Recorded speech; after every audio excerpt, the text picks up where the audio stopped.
to approve this agenda that we have in front of us. I move that we approve the And need a second? I'll second. Second guy. There has been a request by me, to move the 5.5.1, the FY26 budget from there up to immediately after the electrical technology presentation.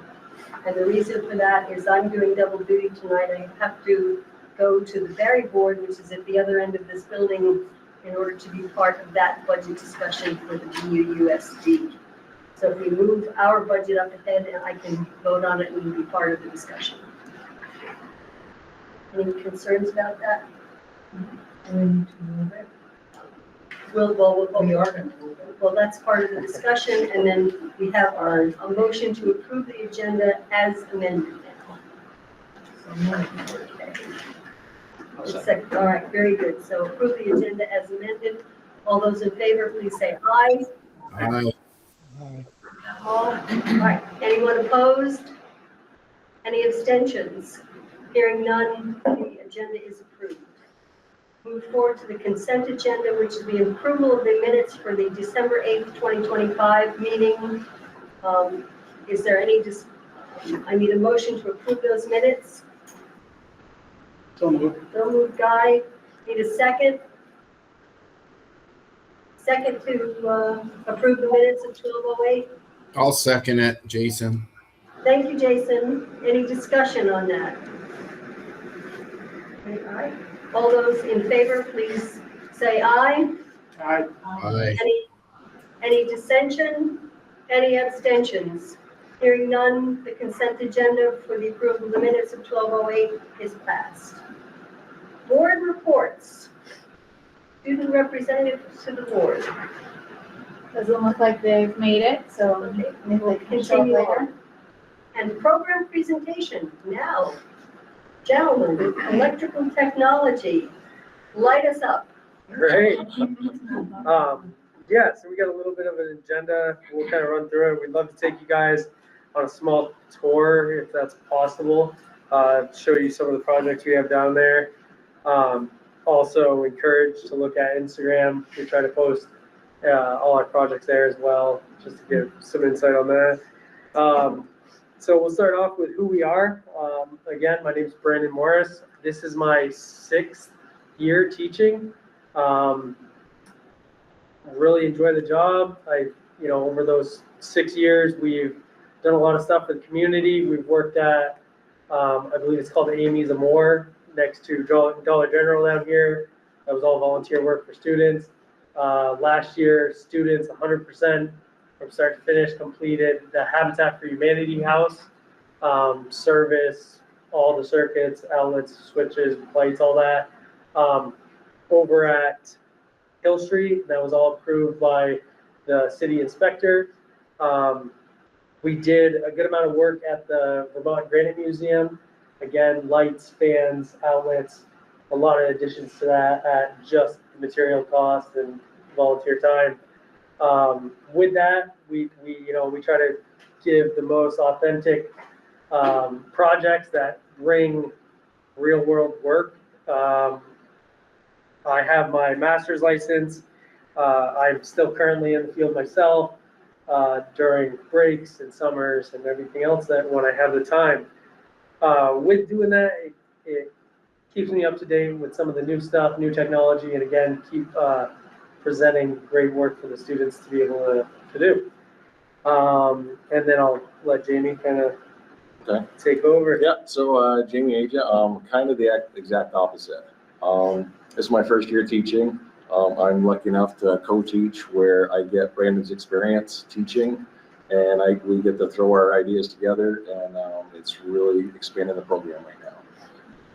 I have 30 years experience in electrical. I've been out in the field, estimated, project managed. Like I said, kind of the exact opposite of what Brandon has been doing. He's smaller, kind of, so that kind of works together also. I got more commercial industrial experience. He's got more residential. It really works good together. I am very proud to have one of my sons go through this program. Building trades, plumbing, co-op, Went to school out in Ohio for welding. Now he's working up at a truck place up in Heinsberg. So I can really see how this has really changed him also.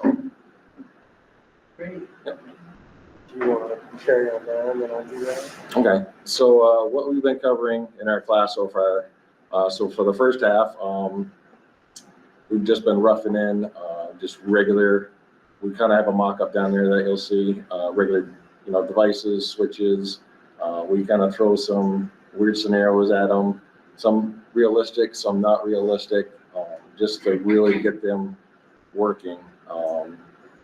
We base everything right now basically on residential wiring. We've done services coming in from the poles, kind of. We mocked that up in the building. Brandon's has built a pretty good program, but he's also collected some items that really help out kind of different scenarios. Then we kind of added some surface metal raceway, which we kind of have in here. We've kind of added that. The kids don't think it's any use. Like, we'll never see that. The ones that will go out on the field, I'm like, you will. And now we're kind of just really getting to a new armored cable, which is kind of more commercial industrial. That's the first half. Yeah, so for the second semester, our plans are to focus more on the commercial side, which includes conduit bending, some fire alarm, some data, and continue understanding the knowledge of devices. When Jamie said we do like realistic and not realistic, by that we mean we're diving deep into the understanding of like what a GFCI might be. That's the one by the sink with the button on it. Understanding that someone who doesn't understand this, he'll go into the house and install 10 of these on your countertop at $25 a piece, when realistically you can get away with buying one and load side protect everything else. So you're saving the customer money and you're doing it the right way. So by having them dive deeper into these devices and circuitry, they're going to go in. We're creating better electricians, more effective situations, more effective on cost, and all around just a better experience for potential customers. Yeah, as Jamie said, services, we try to do multiple different types. The good thing with working in the summer and the breaks, I've been able to, Efficiency Vermont, I've worked close with, and we did a lot of service upgrades. So I've been able to obtain a couple duplex and triplex meter sockets.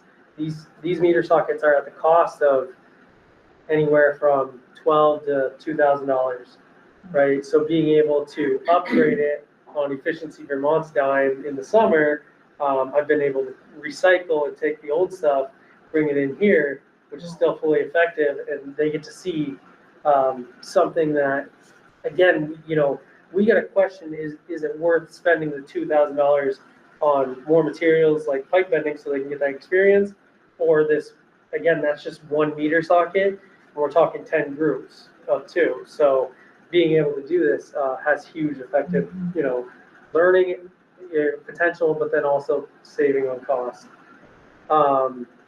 So that is the first and second semester. We didn't dive into some of the academics we do. The daily thing is our code book looks like a dictionary. If you guys have been here before, I know you presented it before. Just a big book, knowing how to navigate it. There's an end of the year test to be a licensed electrician. You have to do 4 years of night classes, followed by 8,000 on-the-job hours. You'll be able to sit for your journeyman exam. Did you say 8,000? 8,000. So it accounts to 2,000 a year. It's 4 years. Once you complete that, you submit everything to the state. It takes about 3 months. Should be a month. Took me 3 months to get approval. Once you get approval, you can go to a Pearson testing center, and we know what these are, and then you have the opportunity to sit for your journeyman exam, which is you get to use your code book, and strictly that's it.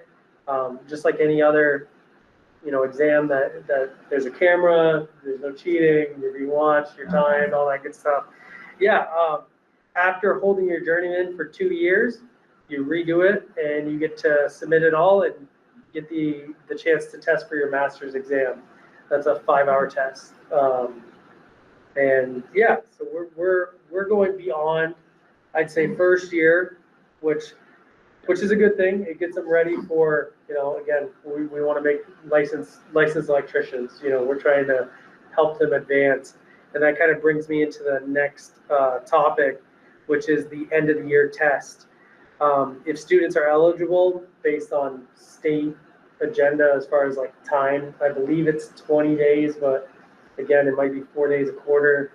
It's a little gray area, but if they miss that time, you're not able to sit for that exam, which is a tough thing. But we just talked about the 8,000 hours. You need 144 hours yearly of class time to be able to take every exam. Luckily, I think we've only had one experience in the last couple of years where that's come up to be an issue. So knock on wood, we've been pretty good with that.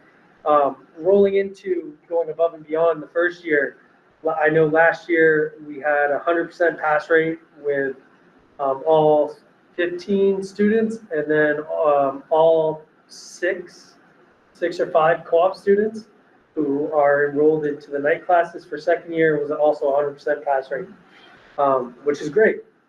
We hope to continue that, which again rolls into the next topic, the struggles.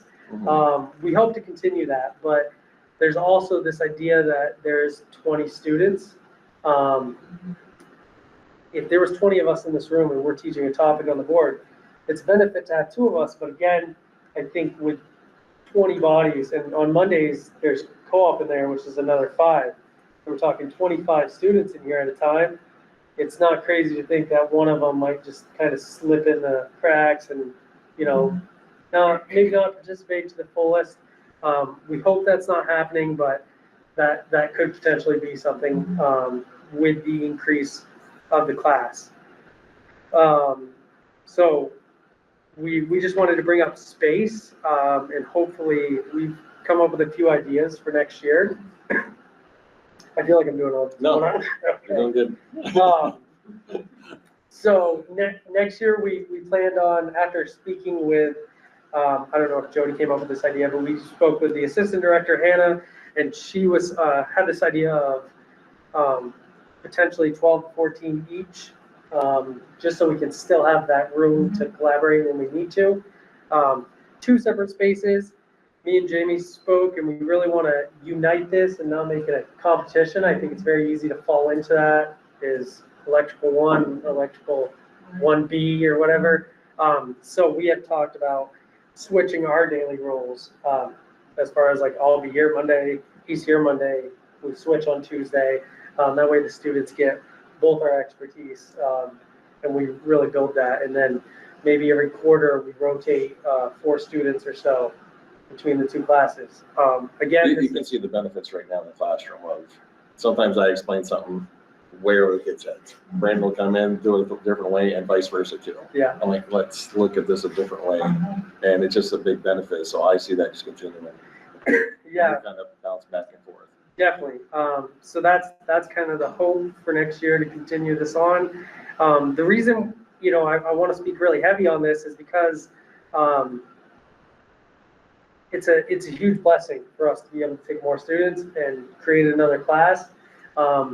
There's been no worries of that. I would say we're on track, and it's an unfortunate thing, but just with first round wrapping up, we are on track to deny possibly just over a third of students, just because there's a huge want to get in, which is unfortunate. But again, this is just first round, so we're doing our best to try to navigate this. But I do think space regulates that. We've talked about, we try to get creative on how we would do it, possibly try to use one of these classrooms for the classroom. We've spoken with the building trades instructor a little bit, and possibly taking a third or a fourth, again, because we're manageable on space. We've been able to do that. So kind of take a third or a fourth of that shop and try to do something. Maybe next door neighbor going up there. I don't know. So we'll see. But yeah, the big thing is the push. I would say we want to get students in. We don't want to deny anyone their future, and we want to be there for them. Yeah, I'll let you Okay, yep, do the strengths. I just don't want to.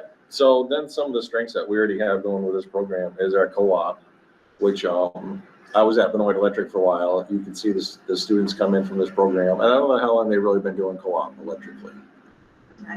Okay. I know when I back in Bates and Murray, that wasn't even a factor of joining this. And it was like, you had this resource right here and we're struggling to get, people to come work. So that, They had to call up when I was here. did they? Okay. All right. That was great. But so, yeah, so we are in the process of working with a couple of new companies too, trying to bring them in.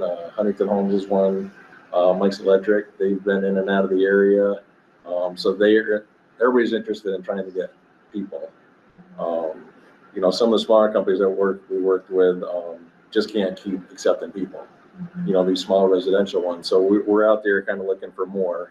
But it is a great thing. I've seen it firsthand of, did you do one? No, you didn't. No. I took the senior. No, but to see them work right through. One example is my son, which is in electrical, but to see him go, he was placed up at VHB to weld and then just go to welding school. They just have that so much more experience. It also gives you a really good taste while you're still in school that, maybe this isn't for you. And you got a year to really think that out. Because, being there in the classroom, one thing with your buddies, but when you really get out there in the field, then we can't kind of like, I'm not gonna take this on today. You got to take it on, and there's guys that are going to force you to do it, and bad weather, everything. That's so. Let's see this one. Okay. Yeah, and again, we talked about companies. We've done our best to try to branch out. Obviously we have Benoit's and Norway's. These are our big companies around, and we've done pretty good placing students with those. But again, I want to give students the opportunity to, branch out a little bit. So we've had good luck with sending a couple students to Malone Properties in their electrical division. Tanner Electric has worked with us, and they've been pretty good. A couple students have gone there. There's more as well, just kind of slipping mind right now. But so yeah, I think co-op's great. Again, we're trying to extend that idea and keep the current companies happy as well. And then I just want to end with, I wanted to get some student feedback. And again, I think being sick, I lacked that a little bit. But I will say, being in the community, I'm able to see some of the stuff on Facebook, right? I think a dealership shared a past student from a year ago buying his brand new, nice new truck. And we know those aren't cheap, right? That's a pride thing that they take in. Still working for an electrical company. My brother is a licensed plumber, so he's doing all these commercial jobs, and he'll see, we're not twins, but we do look alike. So past students have come up to him and be like, "Oh, are you done teaching?" And it's just funny, the good feedback that they think they're giving me, but it's actually him. So we've seen some working on the Burlington High School project as well. Some of your students have been up there, and so sometimes the tech center director up there will take pictures of them and send them to me and send, "Your students up here, your students talking about you, they're here." So, and then I just forward those on to you. Yeah. So it's awesome to see. We talked about the 6 years of being here. That's kind of the bright side, right? That never gets old. Even seeing the students that don't go in the field. I saw one a couple weeks ago from my first year teaching. So this was 5 years ago. And couldn't wait to come up and tell me how life is and how he misses that class. And he didn't think I'd still be there after this long. And so yeah, no, it's a great feeling. But yeah, so you guys, before we head down, do you guys have any questions for us or any feedback, anything mentioned? So, What are the students' status at the end of the first year? Are they're eligible for the apprenticeship? yeah, that's Level 1. a great question. Yeah, so they're able to they have the opportunity to take level 1 or year 1 of the Vermont State Apprenticeship, which rolls them right into year 2 if they continue or when they decide to jump back into it. So that's 140 hours. So 40. you can take that. Yeah. So that's how we've been able to dedicate the time to, and it was funny, after speaking with the state for a couple times, we talked about the hours awarded, the 8,000 hours through this class, they were awarded 300. And that might, that seems like, is that really putting a dent in the 8,000? But it is, it gives them 6 months ahead, give or take.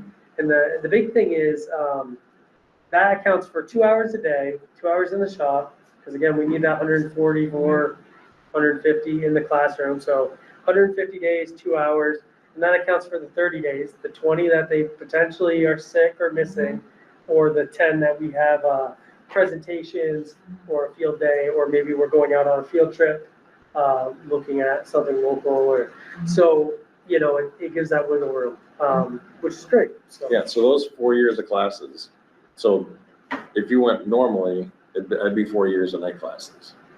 So, like when I was out in the field, I'm sure Brandon too, it's like sometimes you're working a 10-hour day. You could be traveling back from St. John's, Johnsbury, Burlington. You're hopping in this classroom. Now it's online.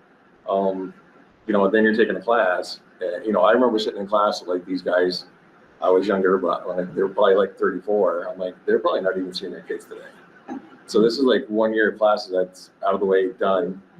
And then the second year, if they do co-op, yeah, they're doing night classes, but they're still doing it while they're in high school. That's a 2-year jump on the classes that they don't have to. But those guys still are working a job, but. And I guess I'll end with the fact of, this kind of reminded me of this. The hardest part with the trades, I think there's a lot of people saying, oh, why don't you get in the trades, or why don't you be a plumber? The biggest problem is someone who's in their 30s or their 40s, want to make this great change in life, and they want to get in the trades, they want to get behind it.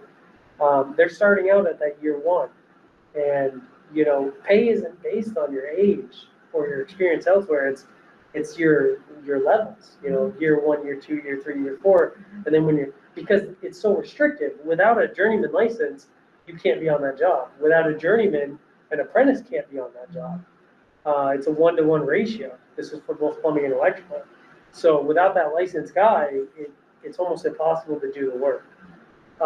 So that's one of the biggest burdens. And with them starting so young and getting into these classes, by the time, even myself, by the time you're 23, you're licensed and you're so valuable, I hate to say it, but just because of that license.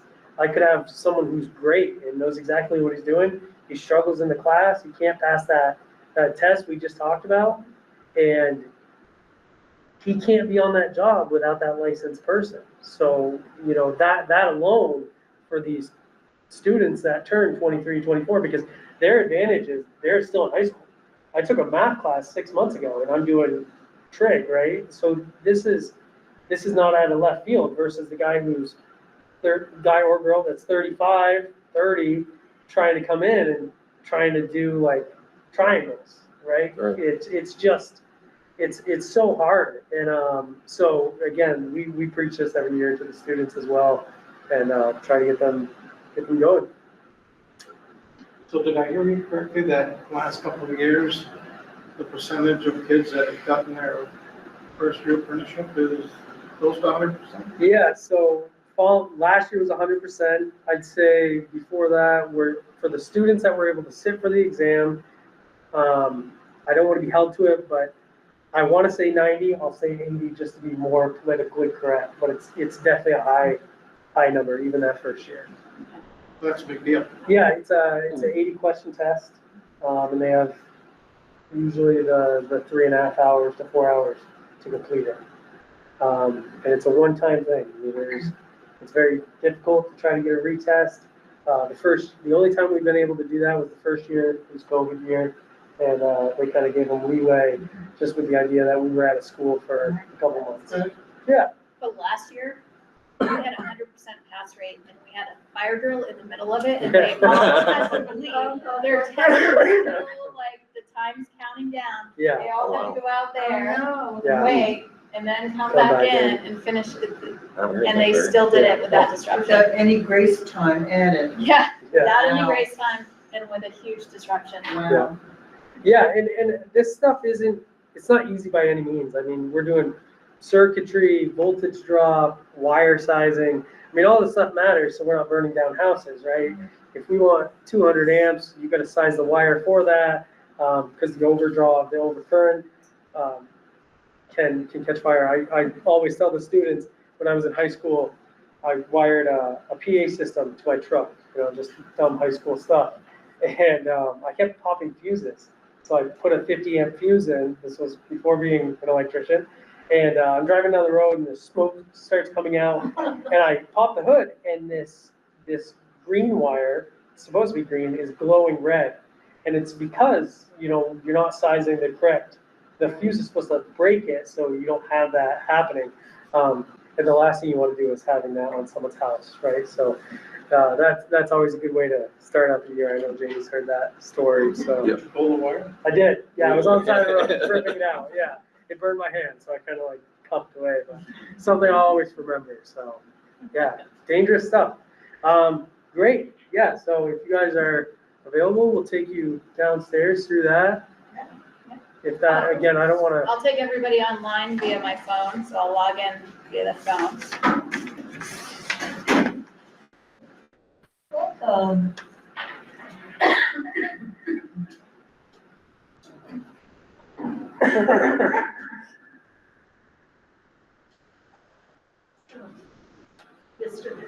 Mr. Castle has joined us.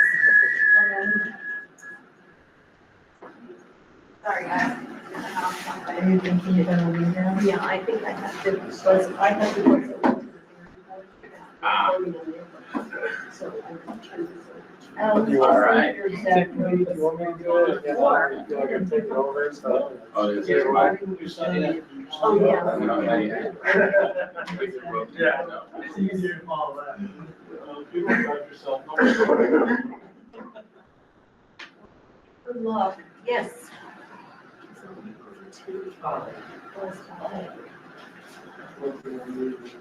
Are you coming back, Alice? Are you coming back? I'm going off to. We're going to electric. I know, are you coming back after the baby board? I'll try to. What? You were gonna be living a life of leisure on the golf course or something. I was. Half a board, I want this. Oh, yeah. And then Jill said, and you said, I'm having too much I fun. thought it was a, It's an omen. yeah, it was done, Sure. Yeah. Selfish. And then of course, I'm really glad that, I mean, she really did that, of course, but, yeah. Well, you know.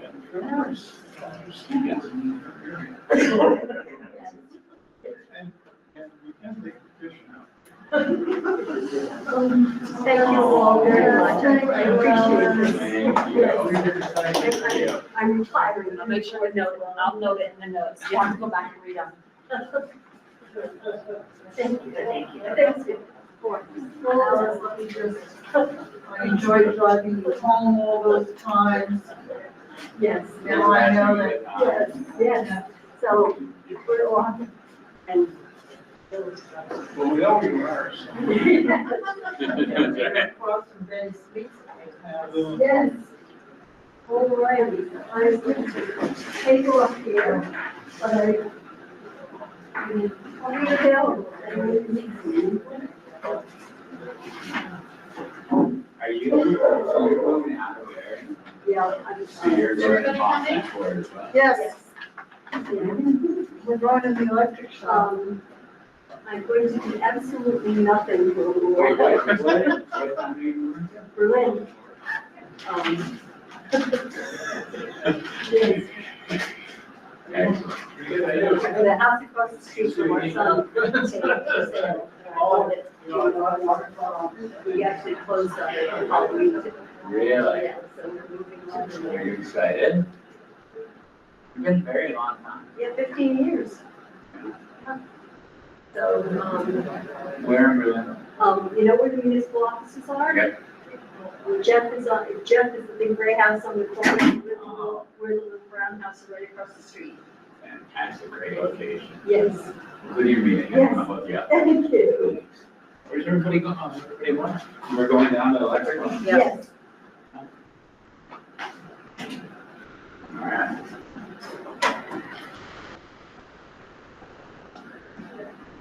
haven't gotten very far. Okay.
Director is an electrician and he does not let us touch the building at all. Is this where all the cell phones go? This is where all the cell phones go. So that's a good thing. We haven't had any issues so far. It's great. Yeah, the new state law. Including their launches to go there. I guess I haven't really needed to. Yeah, we have another head on that, but yeah, that's good. That's a good bring up. Right?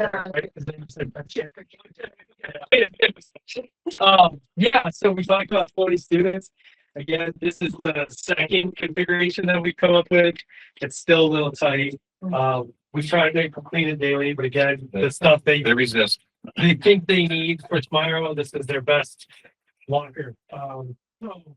Yeah, the code book that I was talking to you guys about that can be used for the test, it's this right here, right? So it would be impossible to read this page by page. There's 80 questions, random stuff that's just in here and it's being able to navigate. We talked about some of the equations.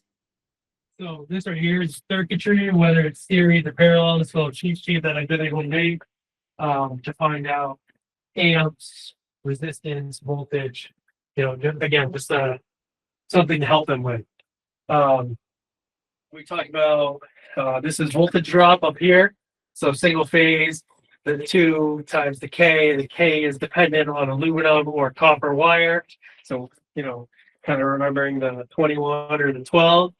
Ohm's law. I'd say this stuff is pretty much daily with code. If it's not, it's definitely weekly. So yeah, constant reminders on that. And this stuff wasn't out first year. This is stuff that has grown and students' feedback was, oh, this helps. Notice that it's a picture.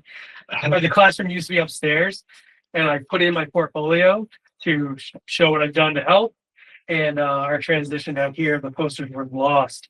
So I was able to have DMA export a photo from my portfolio and print it out. Yeah.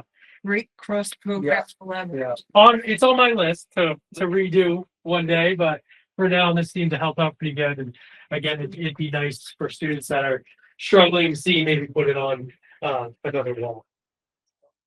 So our kind of latest program that we started just yesterday.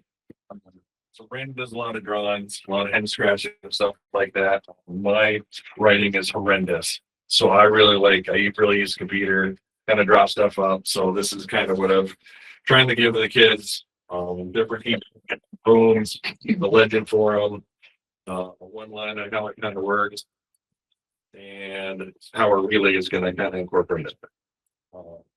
They look at me like I got 2 heads, kind of this. But this is kind of a first start, and the kids that do go on, this will give kind of a really good meeting because I know kind of going off the field, kind of they start. I was stressing the other day that relays, they kind of seems like this big thing. It's just a switch, And if you can get that in your head, first of all, before it's this big fancy thing that you don't know what to do with it, kind of this, it's just a fancy switch that something else activates it. That's how, I try and, get this stuff into the kid's head so it's not overwhelming. When I hand them this packet, it is, but then by the end of it, most of them should know what's going on. And we talked about some of the cross collaboration with other programs. This is a project that I was able to design a couple of years ago. This is a zone board for a furnace, right? So we all have these downstairs. When they go, it's a nightmare to try to figure out. So basically your 24 volts, your thermostats up top, your pumps that follow. So if I like my bedroom cool, but my wife likes her bedroom, obviously we have the same bedroom, but if we didn't have the same bedroom, and she wanted hers warmer, she'd be able to crank up the thermostat and it would just turn on her pump, so trying to explain that circuitry to students. And then the safety aspect of fire matters, right? Above the furnace, when a fire happens, that drops out, it cuts out power. We also talk about the emergency switch we have them do. Usually that's at the top of the stairs. Someone's house has that red cover. So that is the project we're diving into right now. That's the beginning of the NC, which is this metal clad wire. There's a couple different things with that. You need to do a strain relief or anti-short. It's also called a redhead as well. So it just doesn't damage it. There's a couple different things with that, different types of connectors. And then we just wrapped up around Christmas. We do rocket lamps. I know I've done these before, but students basically build a lamp out of just kind of stuff we have. They take a scrap 2x6. We show them routering, so some woodworking. A student was able to make this for me to display for class. So fractal burning, if you guys have ever seen that, kind of burns a circuit.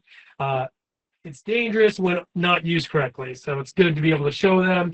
Got a foot pedal, set it to where you need to do. Come over here, plug it in, and then it's foot pedal, so it takes out the dangerous situation of it. The aspect of it's really cool. So they kind of ground this in and they use purple epoxy and then clear epoxy over it. They learn circuitry in the sense of different switches.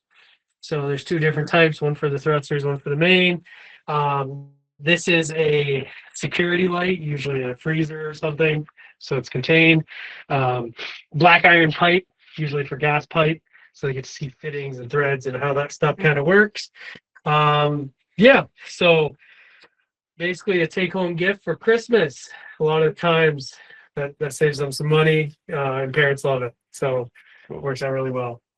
Students get really creative with that too. I've had a student bring in like a deer skull he had and incorporate it in the base. That was really cool. And some of them chose not to do exactly this and kind of go out on their own. We basically say, this is what we got for you. Feel free to explore out. And some of the stuff they come up with is really cool. So, yeah. Yeah, so we'll take you guys out here. I'll let Jamie kind of lead this aside.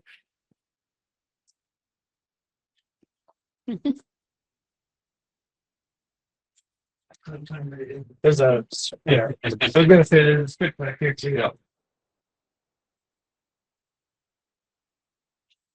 So from the ground up, they couple all the left stand up last year so they can kind of see what's going on. So from the day, probably about day 3, yeah, the kids are in here kind of cutting 2x4s, building the structure. Is that electrical? Not really. But you'll always need backing for panels. You'll need backing for this and that. Understanding what's going to come next in framing, that's huge. So you know how to run your wire and you're not in the way of the guy. Because you run your wire, the framer comes, if he's got to get aboard, and what's going to happen? You're going to lose because you're not on site. Kind of that thing. So understanding just that, and it really gets them real quick, kind of working together and figuring out the tools and kind of that. Does this get taken down at the end of the? Yep. Yeah. Yep. Yeah. So the cool thing with that is, Jimmy's right. I took building trades when I was in tech. I graduated in 2013. This is a great opportunity for them, again, to see what's inside. It's also that cross collaboration. We talk about building trades. They get to see, obviously, they're going to go a little bit higher and above. We're not so picky on the little things, but what this does is it starts out as nothing. We tell them, hey, there's this many groups. Usually there's 8. This year there's 10. Every single room needs to be within 10 square feet of each other. Blueprint it. I don't care how you do it. Years past, they've done a hallway in the middle. They chose not to do it this time. You'll notice some of the rooms are 8x8, some of the rooms are 7x9. So that was really cool for them to be able to see. Measurement's huge, right? For any construction, lights, pipe, whatever it is. So this is a great opportunity to really see what those precise measurements do. The 16 on center, try to get 24 on rafters, but we were running a little low on the rafters, and we got a little not so picky on the rafters, but that's okay. You guys will notice it's a little bit bare right now. Again, we kind of stripped it just before break, and we started this wire mold project. It's just a small independent project for them that they seem to be wrapping up. It's just a couple 3-ways, some sheetrock. It's funny. I think it was my bad.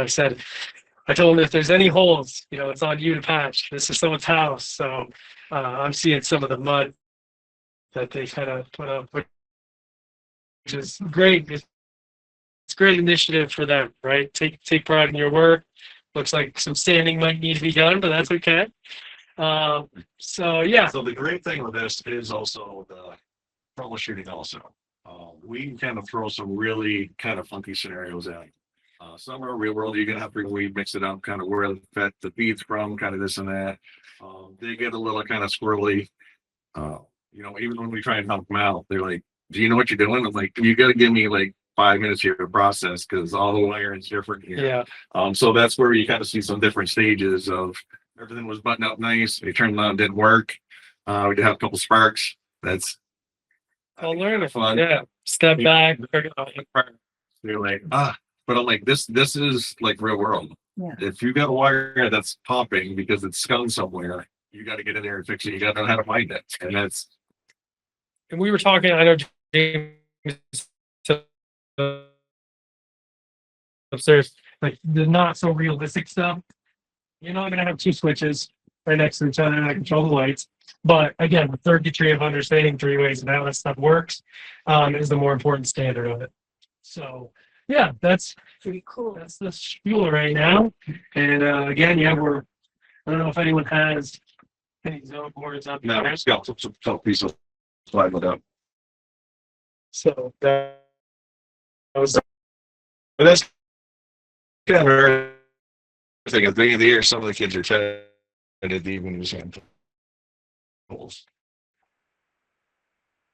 Now I'm like, all right, so we need like a 3 foot piece of plywood. I don't tell them how, anything like there's plywood scattered around, grab a piece, cut it, go. They know where skill sign is, they know how to use it, they set up and they go. Yep. And that's what I have here done. So and we talked about, I was saying earlier how some of the almost stuff that's been able to review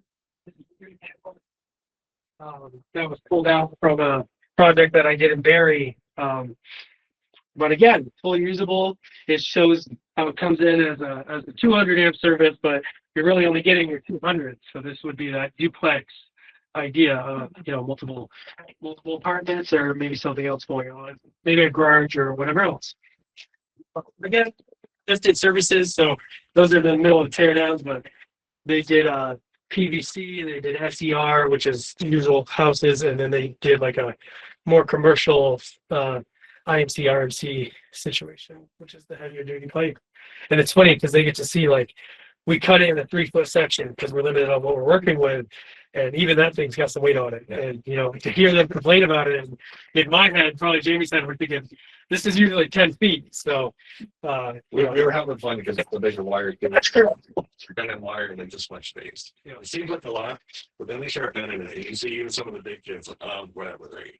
And then you see them frustrated, like they're like, I'm taking a break. Yeah, so you can't do this again, real world of they'll let Nick race down the field. Yeah. I understand, but it's sit back and it's funny to watch.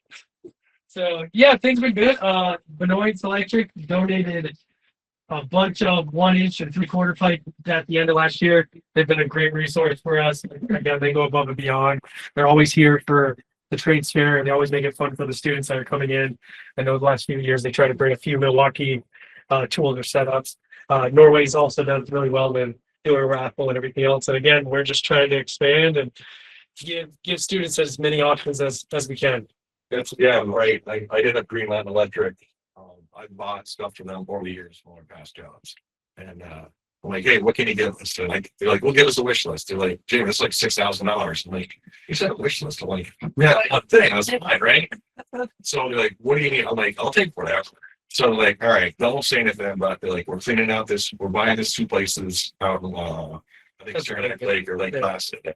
So they built, what was it, like, whole pallet, light fixtures. Yeah, massive donation of lights, and they're brand new in the box, but we're talking they're a dealer and they work with specific brands.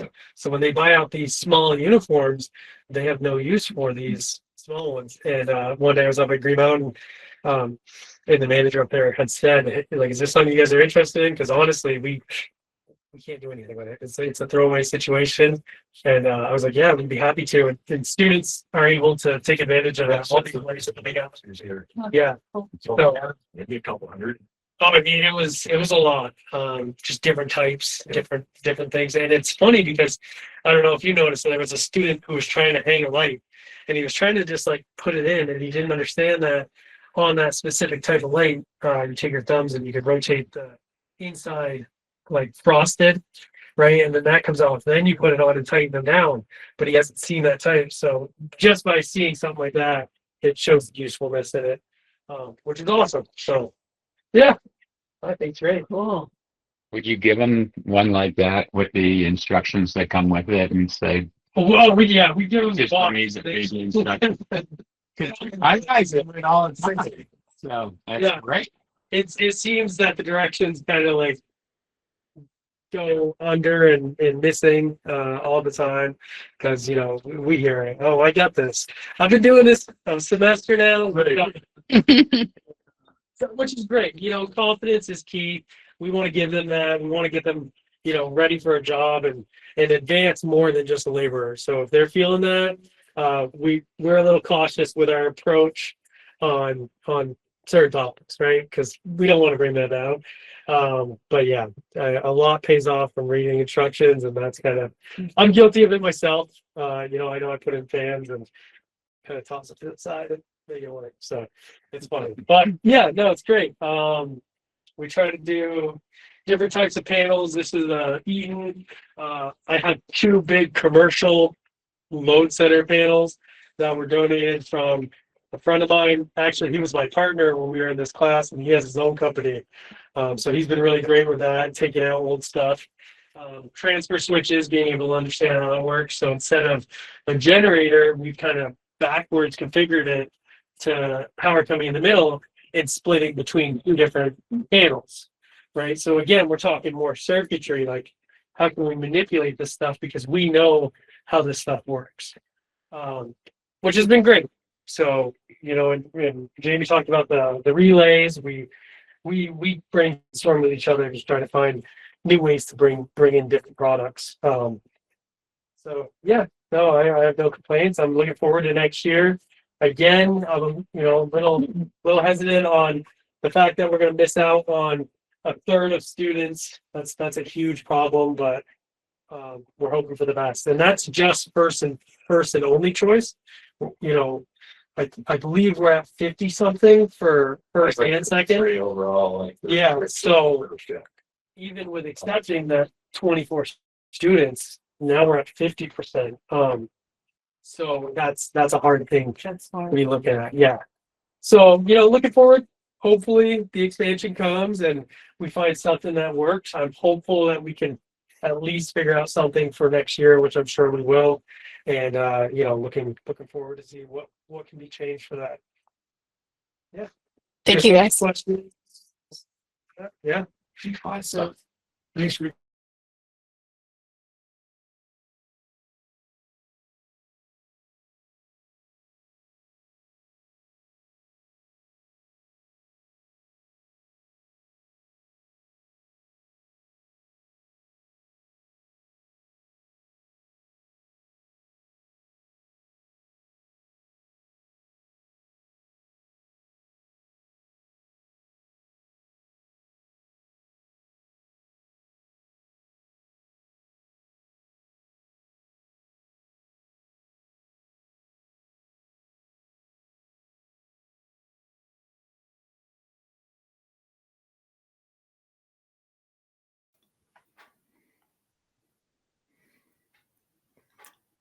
Hi, Michelle.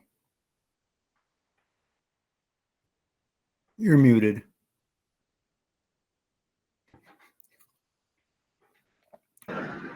How's it going? Good. Not too bad. Icy up there, those roads? Very icy. Yeah, I haven't been out much. My wife's been pretty sick, so that's why I had to stay home. Oh, no. Yeah, but we're muddling through, trying to stay Good. warm. How was your Yeah. holiday? It was great. It was long. Yeah. Have a lot of people. Yeah, I got little.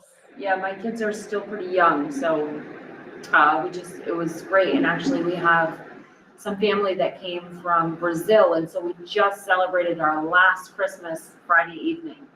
Wow. So, yeah, it's a month-long event.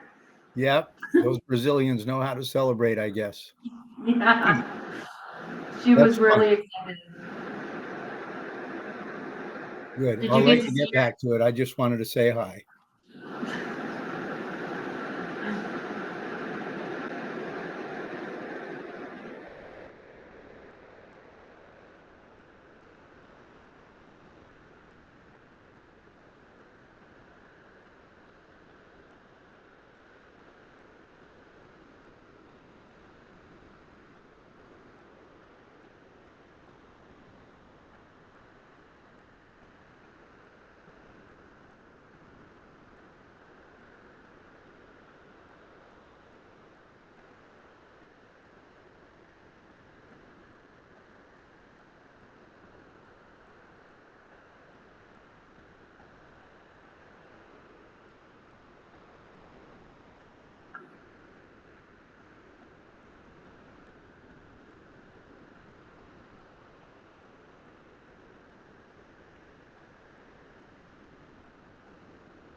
We're back, Michelle.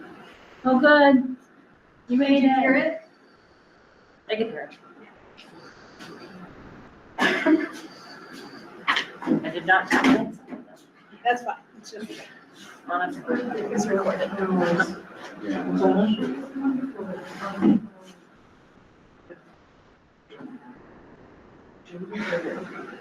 she has. Teamwork over here. Yeah, no, I know that. We, no, we do the program quality report now. Yeah, that's what I'm saying. Yeah. But I'm really just gonna. We haven't done any committee reports yet. Right. Yeah. So, I'll just report out on what's happening with the other child. great. So are we back? All right. We got through the consent agenda, student representative, program presentation, committee reports, facilities, short-term proposal, and facilities work group. Who's- Todd or Guy want to start and then I'll continue. Is Todd on? He was. He left. He's just talking to There's me. Patrick too. Yeah, I'm here too. Yeah. Would you like me to talk about the short-term proposal? Yeah.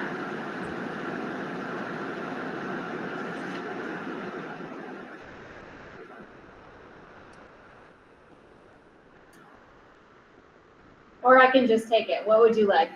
Yeah, I can briefly. So the facilities committee was given a presentation, or Jody talked to us at the facilities committee about the opportunity to purchase a piece of land across the street from Spalding. And the And also the opportunity to get a federal grant to cover the cost of the building as well as renovation costs. And that's the kind of broad strokes. And Jody, could you fill us in on the details of that opportunity? Yeah, so I didn't have a ton of information at the time, but we were aware that there was a 20 million federal grant, which is part of the disaster relief grant. So the facilities committee of the board met, we discussed short-term expansion ideas in the context of could we expand here at Spalding High School? And knowing that they may determine that they don't have additional space, that was confirmed in an email that I received yesterday from the Spalding principal. We had received outreach from Steve Jones regarding the sale of Alan Jones and Sons to us. It's a property I actually walked through a couple years ago. It's 150 Air Street, which is across the road directly from Spalding High School. So we talked about that a little bit. We thought we might add to our March ballot something to the effect of, if we're able to get this federal grant, can we purchase this property? What I learned in talking with Catherine Trapani of the Economic Development Representative for Northern New England for U.S. Department of Commerce is that while she thinks we could potentially get money granted to us, there is a 20% match. So there is not a way for us to do it without some cost. I think that we could use the Vermont Community Loan Fund for that, and some of that could be forgiven if we're using our students in our programming. But I don't know how much, so there's more work that I need to do. A lot of the things that we did for the Baptist Street property and for that new facility would be required for this one. So we would need to do a phase 1 environmental assessment. The local regional planning group, what are they called? Central Vermont Regional Planning Commission has funds to do that and said that they would pay for that. So they would do the first one, which is a desktop review. They would also have funds available for a second phase if we needed it. And potentially, if there was any remediation, they might be able to support that cleanup. So they have an application that I have, they sent it to me, that I would need to fill out to get on the February agenda to start that process. So the board tonight has to make a decision on whether we do want to keep going with this idea. Our grant application would be supported by the CVCC project priority list that we're number 2 on, so that helps. We would also need to, if we're going to apply, get letters of support from local organizations and businesses. We would need a purchase and sales agreement contingent on receipt of the grant. And this, then once we put that grant in, it can take up to 6 months or more before we actually move through all the pieces. So Catherine recommended that we propose a non-binding ballot item that asks the district's folks if they would support our applying for this grant and expanding in the future, just to get you're not making this decision now, but how many of you would support it, and that could help us also to get the grant. At no expense? It can't be at no expense. We have that 20% match, but I have to find out what's the language around the community loan fund. So the proposed non-binding ballot item would be, shall the voters of the district express support for the district applying for a federal grant to expand the Career Center through the acquisition of the adjacent property located at 150 Air Street. The grant would require a local match of 20%, provided that the full costs of property acquisition, environmental remediation, and renovation are paid entirely from federal grant funds. So that this is not accurate. It has some of that old language in it. So there would be no district funds, but we would probably have to borrow. So we would have to add that in. Do we need to put a number in as a ballpark so that people aren't like, oh yeah, we're giving you a blank Yeah, it's check? up to 20 million that we'd be eligible for. It doesn't mean that we would get a full 20 million from the grant. Which would mean that we need More. more. Yeah, so we don't have to apply for the full 20 million. Right.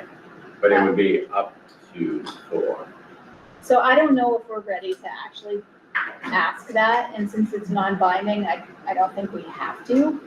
But I think the board has to decide, do you want me to move forward with exploring this opportunity, which the next step is that phase 1 environmental assessment.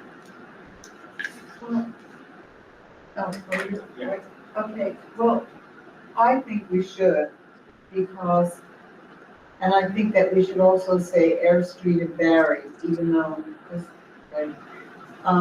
Because the community was very vocal in, can we use a building here, or can we use a building there?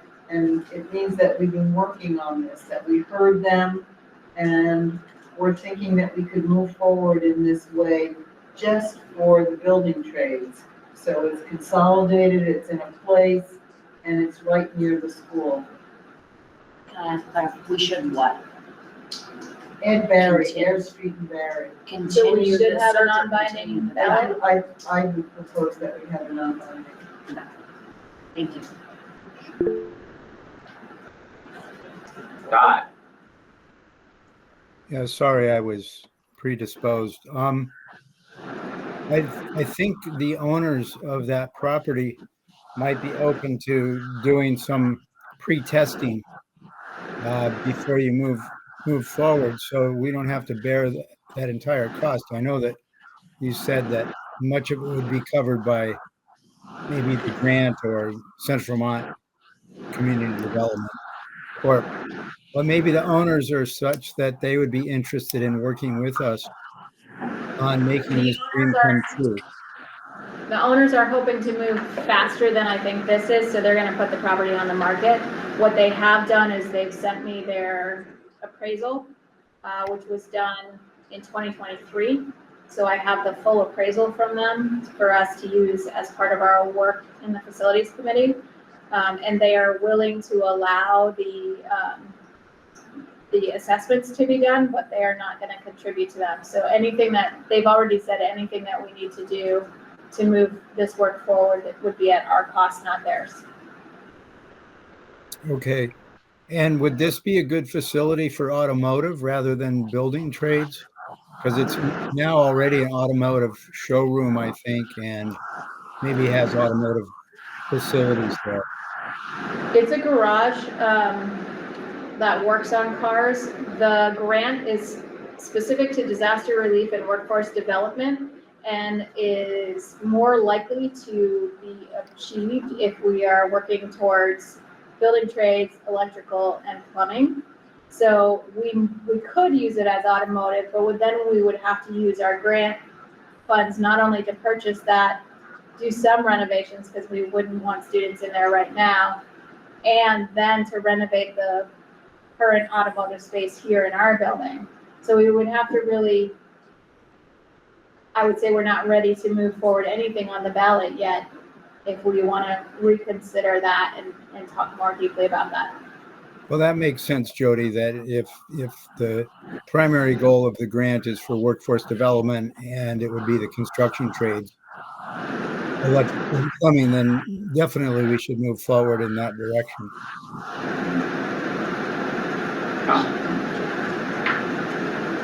So, the proposed ballot is why? Why do we need to?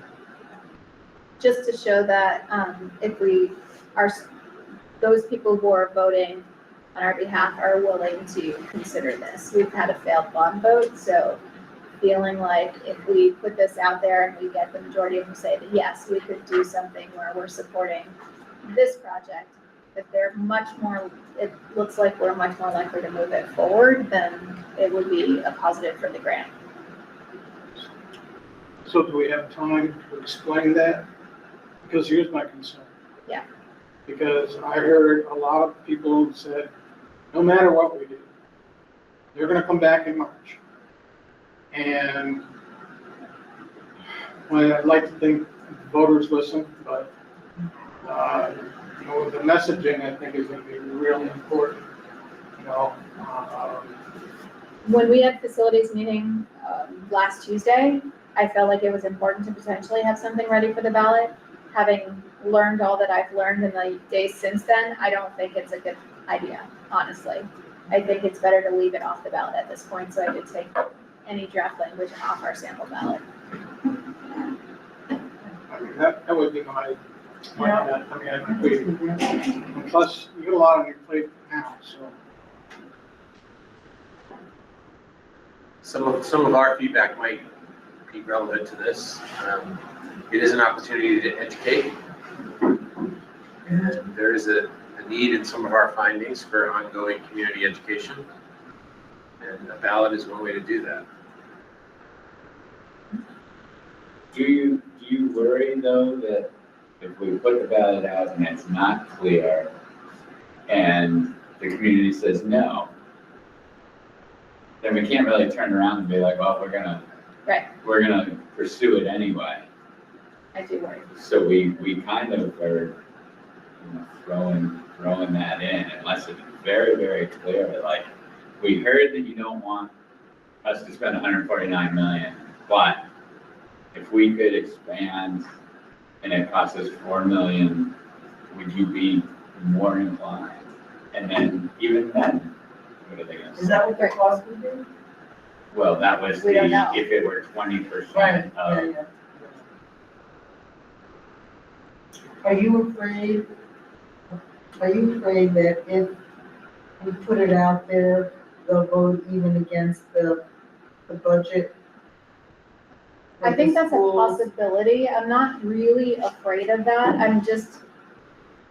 I'm afraid of putting something on the ballot before we really have our heads wrapped around it and not having the appropriate language and or messaging for folks.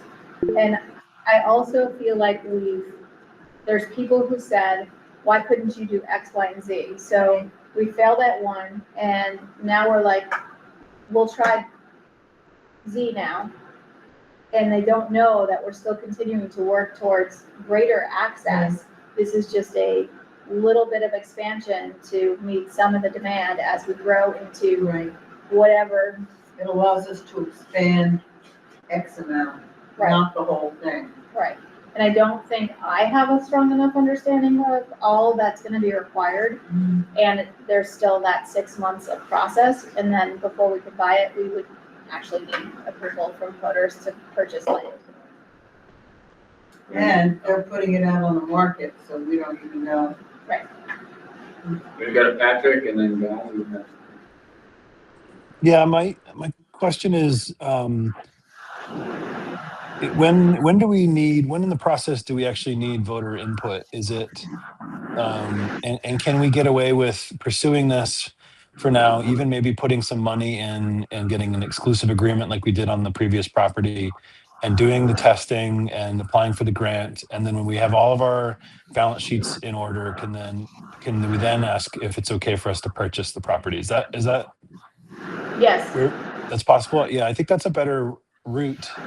And I think that I'm worried that I am worried that if we put this on the ballot and it's not clear and it's a surprise, then the budget would go down as well. I think that that's a way that people would take out their frustration with us, unfortunately.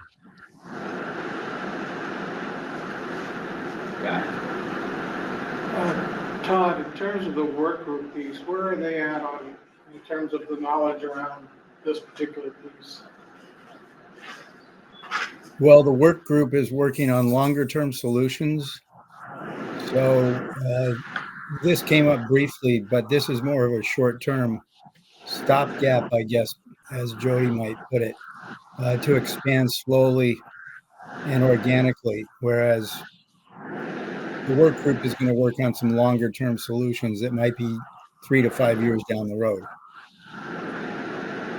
Currently, the work group is completing a needs assessment. Scott does, I'm sorry. Scott. It's all good. Yeah, everything that Patrick said, I totally agree with.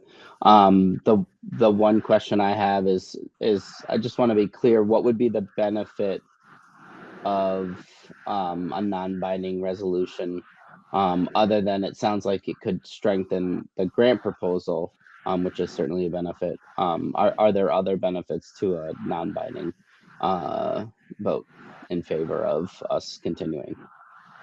I think it's just as Matthew said, it's communication and an opportunity for us to get some feedback. There are other ways to communicate communicate. I was simply pointing out that communication is one potential benefit of a ballot. Yeah, I think I see benefits for sure. I think that for the reasons that Patrick very articulately laid out, I would say that the benefits are not outweighed by the potential risks. We have found that Front Porch Forum and Facebook seem to get a fair amount of engagement when we float an idea. Is that something that we could craft a message that would go out and start fielding responses, or is that not a great strategy? We're getting a bit into what we're going to talk about, but I would say moving forward without educating people is a huge liability. So I think you've got to figure out a way to communicate to folks about what you're doing. Because if you don't and you have a bond later, I think you're running the same liability you just faced, which is people voted on something they didn't understand.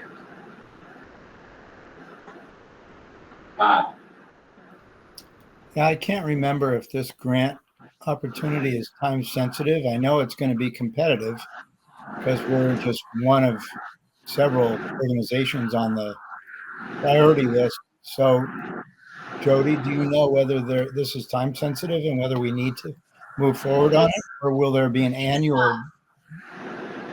There may be an annual, but this one actually has rolling. It's rolling, so there's no deadline for the application. There's 3 different components to the disaster relief supplemental disaster grant, and the one that we're under doesn't have that kind of timeline. We could do, let me pull up my email from her, because there's 2 different versions of it. So we could do just a smaller version to like move some pieces out of the way. Or we could do the construction version. So Jody, this is the EDA. yes. She said there's 2 pathways. So we could go through the implementation, which is what she thinks this falls under, or we could even do the readiness just if we want to do the feasibility and conceptual design for the project and then apply for the implementation later. These 2 pathways have no application deadlines. The biggest risk is that the property could be sold. Correct. And that's true of anything. I think we're going to have to get really used to being flexible in our thinking as we move through the next few months, with all of the potential shifts in education coming at us, that there might be something that just pops up that we never thought of before because a district decides to do something with some of their buildings and suddenly there's an opportunity.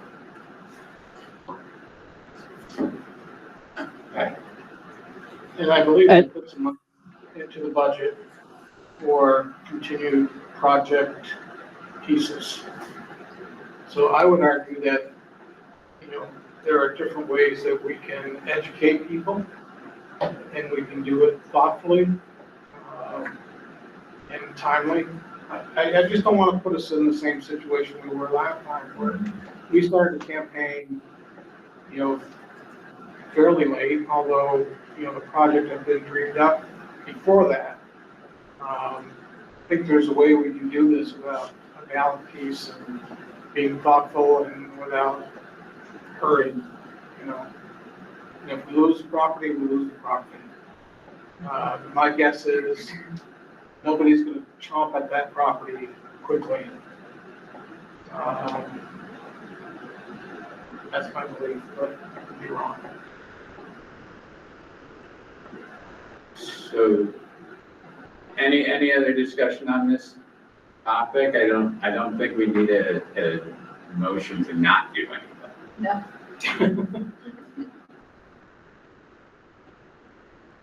Good to move on. Okay, thank you. Todd, you have more about the facilities work group, or is that? No, I don't really need to take up more time. Jody probably introduced that. And I think we're moving along well. We've got a good foundation on which to build. Great, excellent. Yeah, we're in the needs assessment Right. phase. We should be able to present at the next meeting, that'll report from that. All right, program quality. We have the CLNA presentation, I mean, that's part of it. Yeah. Then we'll go to it. Do you want to go to that now? You want to do that now? Makes sense. Let's do that now. Great. I'm happy to give an update on the CLNA process. As you know, CLNA, Comprehensive Local Needs Assessment, is a process required by Perkins, data-driven, stakeholder informed, focusing on student access, outcomes, and relevance. We've had on our committee many voices at the table. We have members of this board. We have sending school representatives, employers, workforce partners, parents, and students.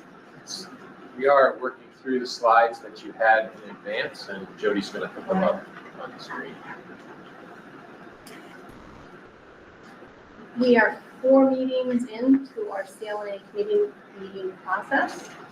We reviewed the past CLNA presentation, submission and experience, accountability data, work keys data, program size, scope, and quality data. We have. Can you guys on screen see the presentation? Yes, I can. Okay, good, great. Thanks for checking. And then our remaining meetings will look at program of study, labor market analysis. We'll have a meeting where we'll take stock and see what do we think now, and then the drafting of the final presentation. We have attended the all advisory meeting of all the different programs, all the advisory boards of all the programs got together on one day in November, and we were here for that meeting. We've attended 2 AOE technical assistance sessions on the CLNA process, facilitated an all-staff professional development visioning session around the CLNA, facilitated this conversation with you last time we were here on your vision, and had weekly meetings with Jody throughout this process. As Shannon mentioned, she earlier in the prior meeting, she's been able to interview a fair amount of Sunday school leadership, which has definitely given a more kind of 3-dimensional perspective of the different views of the challenges that CVCC is facing. We've talked to a lot of community members, and we are still talking with employers and soliciting their feedback. I have gone door to door to over like 180 locations in Barrie and Montpelier. It's definitely a bit of a mixed feedback. Like folks are, in the middle of their busy work day. They don't really always have the time to talk to somebody about the Career Center. And so because of that, we're trying to brainstorm other ways to do community outreach. And so actually starting this past Sunday, we're doing a fairly robust 3-week pilot on Front Porch Forum. We purchased just over 50,000 impressions. And so we're going to do, it's a bit of an experiment to see how that platform works for soliciting feedback. So we're definitely we're still trying to brainstorm how we can look at this from every angle. So yeah, we'll hopefully get some good engagement on Front Porch Forum, and maybe that will be a good tool moving forward. So there's been a few things that have emerged from all of that work. Hopefully you can see there's a big scope of work that we've been engaged in, lots of people we've talked to. Certainly we will not have a problem indicating to the state that we have done a significant amount of outreach and talked to a lot of people. What we are learning in this early phase, the patterns that are emerging include that integrated academics shows promise. Where you have previously already positioned integrated teachers in programs, students are doing better on the work keys, and there needs to be a strategy for how you're going to make that happen in the programs that are not doing it successfully or not doing it at all. So more investment in that strategy. It's definitely a promising strategy. That smaller programs are more impacted by swings in enrollment, and so you may want to look at those smaller programs and decide whether that's an appropriate strategy for long-term success, because it only takes 1 or 2 students to drop out of that program and suddenly you're not in meeting your enrollment numbers. Where in a larger program, because it's done by percentage, 1 or 2 students dropping out is not a big hit to the program. That admissions, enrollment, and access are persistent challenges. We all know that the access side of that equation, you just don't have enough space or seats for some of your programs. But there's another piece of that program which is admissions, and there's not good understanding about your admissions processes in several descending schools. And wherever there's not good understanding or not good information, bad information fills in the void. And that's led to some hard feelings in places, so there needs to be some corrective action taken there. Equity and representation matter in the places in which you are trying to enroll female students in typically male programs and vice versa. You need to think about mentoring programs or positioning of personnel of the similar gender to support those folks, so you don't end up with a single female student in a male classroom or vice versa, because that's not a recipe for success. You got to think about providing some supports for those underrepresented genders in those programs. There was one female name on one of the pockets for the cell phones of all of the students, and I wondered that. With two male instructors. So sort of the whole universe is male in a setting where there's a female student. You might want to think about some mentoring and some other things. Really? 3. Okay, so the 4th or 5th emerging theme is around the need to invest in strategic communications. There's a lot of lack of understanding and misunderstanding out in the community, but also in the sending schools about the center. In some places, people don't understand that CVCC is not Spalding, right? That's a base level of misunderstanding. But there's also misunderstanding around what programs are here, what programs are at sending schools. There's misunderstanding in the sending schools about supports that are provided here for students that they don't understand are provided here for students, or about the admissions process, as I mentioned before. And again, wherever there's misunderstanding or lack of understanding, misinformation fills the void.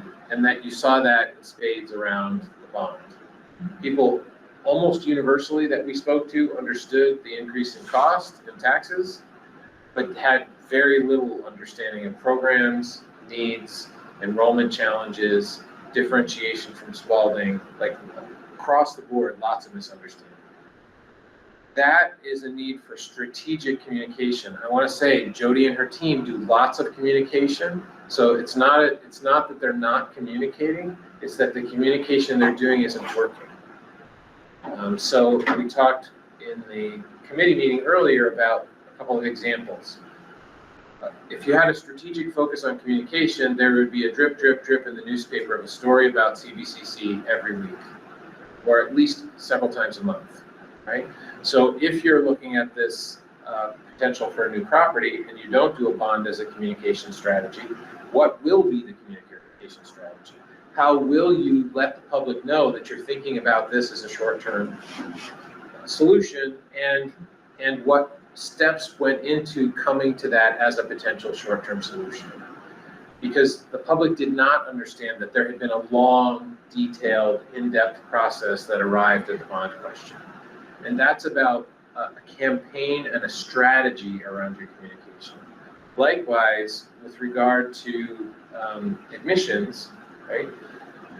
Many sending school folks don't understand admissions. Why did admissions decisions are made? And the families of kids who get denied certainly don't understand it often. And when they don't understand it, they're going to fill in their own understanding, right? That it was unfair, that my student wasn't accepted because you don't support the needs my student has. You know, come up with your own solution is what they're going to do in that gap. So you need to over communicate strategically about admissions. And over again, we're finding that gap in understanding. So a real investment in strategic communications, coupled with, and the last one here is deeper collaboration with your sending schools. Deeper collaboration works. You have it in a couple of cases where schools are sending their case managers here. In those cases, we don't see the miscommunication around those issues. And there may be other schools you could get to send their case managers, but there may be other areas beyond case management where you could build more collaboration with your sending schools. In particular, we talked with the committee about it would be really interesting to have your integration teachers know if a student who's returning to the sending school for the afternoon is going to get a subject area class. So if I'm the integration teacher focused on science, and I know that a cosmetology student is going back to home district and doing a chemistry class, then I should interface with that chemistry instructor back at the home school to think about how can we support each other so that this student gets the science they need to accomplish the work keys. So that's just another place where you could build collaboration, and the sending schools are hungry for collaboration. So building those points of collaboration is another communication tool as well as leading to success for students. So those are the 5 emerging patterns. One quick Pause there. Go ahead. Yeah. Have you heard or do you sense that in the admissions process, this is the first time that a lot of these kids and families have faced a situation in which they could be denied access to something, and that's a novel. I think it's hard for us to assess whether it's the first time or not. I think it's pretty clear that for some of them, at least, when they are denied, they don't really understand why. And it might not be about the kid. Right. Right? It might just be capacity. Right. Right? And what colleges will often say is, we had a pool of equally qualified people, we just don't have enough seats. And that's a certain kind of message, right? That's a strategic message that gives a family an explanation that's not about their kid. There may be reasons you want to tell families that are about their kid. I don't know, but if you don't say anything, they're going to think it's about their kid. And that doesn't feel good. I think one thing that came up is if the reason a kid is not admitted is number of seats, but the reason given is, well, they had lower score in X. It's not that the score was too low to be admitted. It's just that we only had 10 seats and they were the 11th person. And I think that kind of miscommunication of, oh, my kid doesn't have low scores. Well, no, they don't have low scores. They just had the 11th score, not the 10th score. And I think that's a different message. Yeah. Okay, so the next slide here then is thinking about actions that have been discussed in the committee or have percolated in some of our work. One is earlier exposure to students. Earlier exposure to students is not only about the students, it's also a communication strategy. The students are the most informed about what their options are here. They're more informed than their families are. They're more informed than the general public is. So the earlier you can accomplish that, the better. It's a form of outreach. Mentoring student and student-led recruitment is another form of communication and also spreading the word about what happens here. Mentoring is also a strategy that can help support the less represented students in the programs. Mobile and flexible program models. Here, thinking about how do you increase capacity, right? If you're not going to get another building, maybe there's another property, maybe there's something in the community, maybe there's some space in sending schools that you can start to collaborate on. Maybe there's a way to preload, to do some of that earlier programming in the sending school spaces as a way to increase capacity. But thinking more mobile and more flexible. Aligning facilities, staffing, and schedules. That's what you were talking about earlier today. And working with the local school districts to think about how schedules can be more aligned. Investment in strategic communications we've talked about, and in outreach. Strategic communications is more broad, outreach is more specifically focused on the sending schools. And we've talked a little bit about perhaps an outreach coordinator position, perhaps a blended outreach and strategic communications, although those may sound related, but actually are two different sets of skills. And then finally, more intentional collaboration with the sending schools, as we mentioned. So really, to sum up what we're thinking about there, before we get to the last slide, is integration, representation, coordination, and communication. Integration, representation, coordination, and communication are really the four strategies that we're encouraging you to think about. In terms of the last slide about where we are headed, it's identifying programs to strengthen, redesign, and/or sunset, aligning the Perkins investments with workforce priorities and improve student outcomes, and developing the final draft of the CLNA and the Perkins application. That's the work we have left on the agenda to do, in addition to the next set of committee meetings. Questions, further discussion, feedback?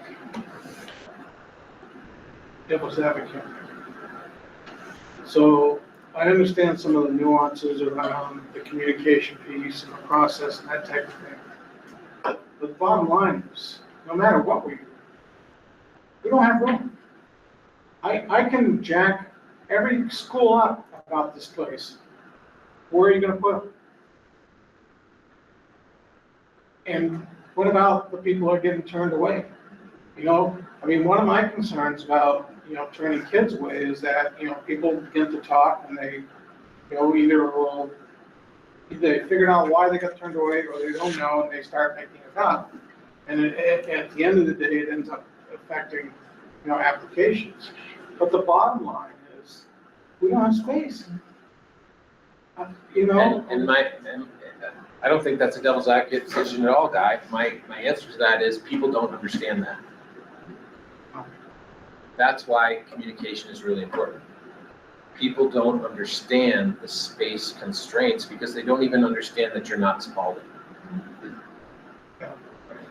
So that's why investing in communication is a really important thing to move forward. It needs to be on people's agenda. It needs to be in people's awareness regularly, often, and deeply if you're going to win another bond in the future. Anybody at home have any questions or comments?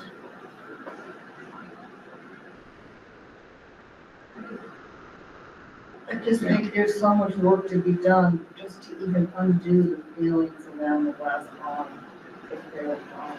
I actually think it's pretty easy if there was regular, consistent communication about who you are, what you do, and what your needs are. I really think you can win. It didn't take much. As we met people in the community who were mildly opposed to the bond because of what they do know, which is that it was increasing taxes. Right. Almost as soon as we started saying, you're aware that we turn away a great number of students every year that we could be educating in the trades. Oh, no, I didn't know that. You know, Noah's example is, when was the last time you needed a plumber? Yeah. You couldn't find a The plumber. most common thing people would say is, oh, I don't have a kid. This is not, I don't need to spend time on this today. And I would say, oh yeah, no, are you looking for a plumber though? Oh, yeah, I have a plumber. And then they would just let it all out. And I'd say, well, where do plumbers get educated? Here's, you know. And how many potential plumbers do we have to turn away currently because we don't have the space? Like, so it doesn't take much to get people thinking in a different way. They just don't know, right? Or, you know, a response would be, you know, we're always being asked to spend more money. Nobody actually thinks about it. Well, did you know that there was a committee that worked on this for several months? And actually, this was the and this was the plan that came out of much deliberative consideration. No, I didn't know that. Because there wasn't a drip, drip, drip in the newspaper saying the committee met again. They thought about it this way, then they thought about it that way, and then they voted on this. I'm sure that committee had many votes before it got to this is the plan. None of that was tracked in the public consciousness. Patrick. Yeah, I really appreciate the presentation. It's given me a whole bunch to think about. And I was wondering, while you were talking about the different communication needs, I was thinking like, this isn't necessary for the public high school, the sort of typical high school. This isn't necessary for other education tracks. And so I think, you know, and why is that? It's because there's a default that people understand, or maybe because the drip that they put in the newspaper are the sports scores or something. Like, I think what it made me think of is like, what's the thing that we do every day or every week that we can report about? It doesn't have to be our plans for a bigger facility. It could be something smaller, or and then I don't know where the information goes though, because I don't know how many people really do read the paper anymore. But it's got to. But I agree that it's got to go somewhere, and I don't know if it's Front Porch Forum or other places. But I don't know. It's got tons to think about, so I really appreciate it. But that difference between us and another type of school, I think when we figure that out, I think we might understand what the message is that we need to be saying every week. So Patrick, I really appreciate your comment. What a communication strategy looks like is, where are all your potential venues down the left-hand side? Front Porch Forum, the newspaper, WCAX, the radio station, what is it, WDEV? Going to the diner. We had, the marketing team had that, like, we have that spreadsheet that has that, where are all the places, when are the dates that we're sending this out, so that we did that leading up to the bond vote. Right. I still don't think those are necessarily the ways to get to people.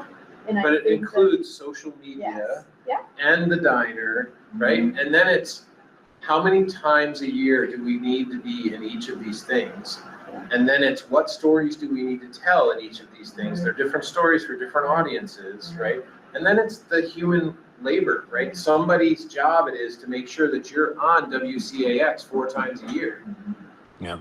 Right? That means they have to build relationships with somebody at WCAX. They have to build relationships with somebody at WDEV. They need to build relationships at the newspaper, and they need to go and have lunch in the diner regularly, right? That's what strategic communications is. Yeah, I need more. And it's not just engaged when you're leading up to the bond, it's every day, so that when you're doing the bond, the bond information is just in the communication channels that are already built. I'd like to switch gears quickly, so if anybody wanted to talk about communication anymore. Okay, hearing none. There's a couple of places in here where you talk about programming and looking at size of programs and things like that. I don't know how much this, strategic plan you guys are thinking about, but are we at a point where we need to think about depth over breadth, and we have less programs that can take more people, or do we continue to have a large number of, do we want to end up being building trades?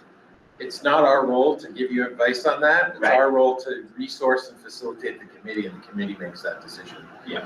What we can say is that these questions keep coming up, and they're gonna keep coming up until the committee and or the board, I guess the board makes the decision, the committee recommends to the board, until the board makes a decision about it. If you don't make a decision about it, it's just gonna keep coming up because it's an issue.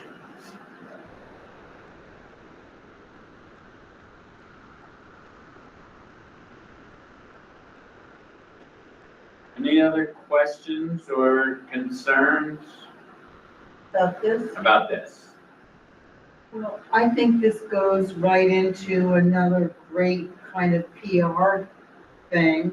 And if we're gonna talk about our programs, if I could make a segue into the early childhood program, there's a definite need for more early childhood educators in the state.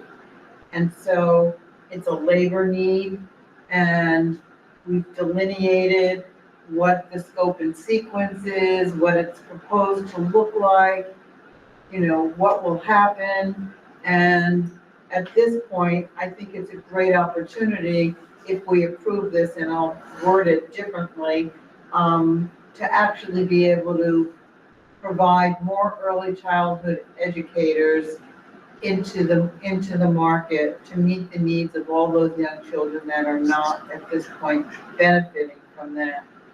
So, is that okay? Can I? Yeah. Do I need to say more? Can I just move then? Because that would be something that would fit into. So I would like to move, if you all read the information in your packet, that we recommend that the early childhood education program, which is based on labor market needs, to be housed at the Career Center, kind of for the pedagogical aspect of it, and then off-site at current early childhood venues like Capstone or East Montpelier Elementary School.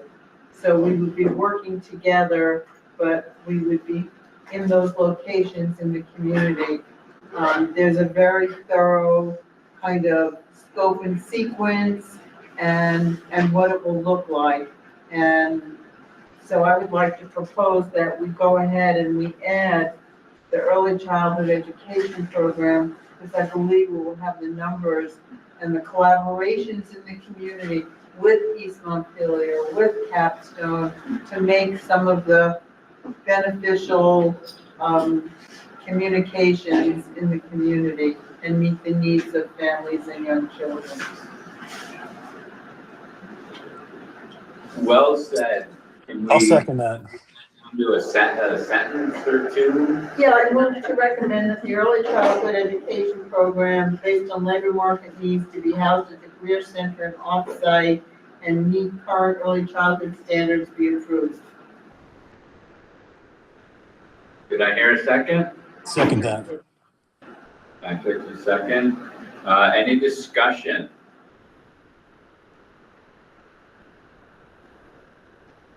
All those in favor say aye. Aye. Aye. Opposed? Okay. Approved. Nice work. Nice work. All right. Let's see.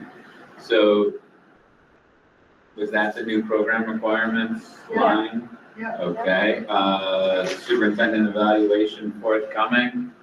I just received it from Chip today. I just have to look it over and make sure that it doesn't have any language from last year or anything like that. Okay. And then we will send it out to everybody. Yep, that's for the board version. The board version. And the staff already has their version, and they will have to wrap it up by next Monday afternoon, so you'll have staff feedback that way. If we get it out midweek, can everybody promise to do it within a week? Yep. Yeah, okay. We'll shoot for putting it out by Wednesday and ask that it be back by Friday the 23rd. 23rd. Is that too late? Is that okay? It's fine. All right, excellent.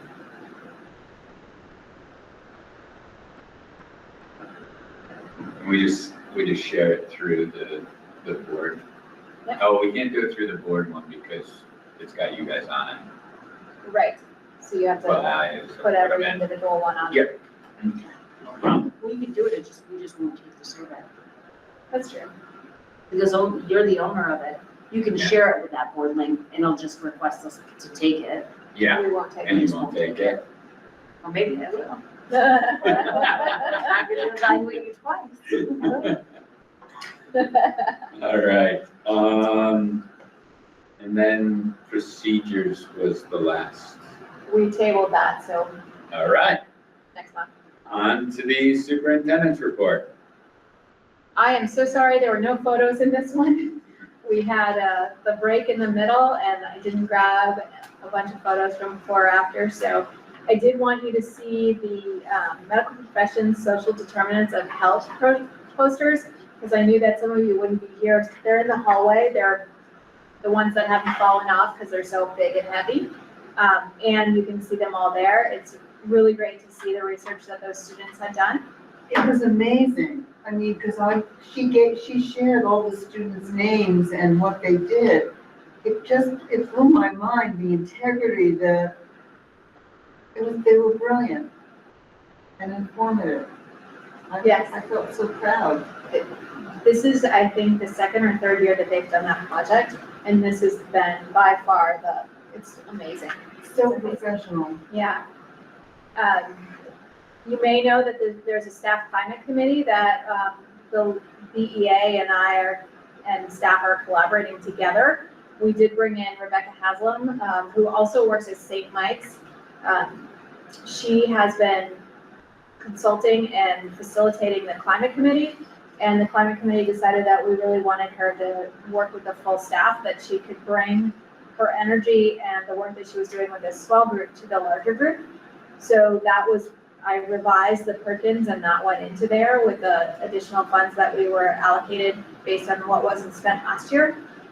And we got that, and she came into her first staff meeting last week, which unfortunately I was sick. But the feedback has been phenomenal for what she was able to do with our teachers, and we're really excited to see how that might shift the climate survey. So this year the climate committee decided to do them quarterly. So normally we just do it in January, but now we've already done 2 versions of it.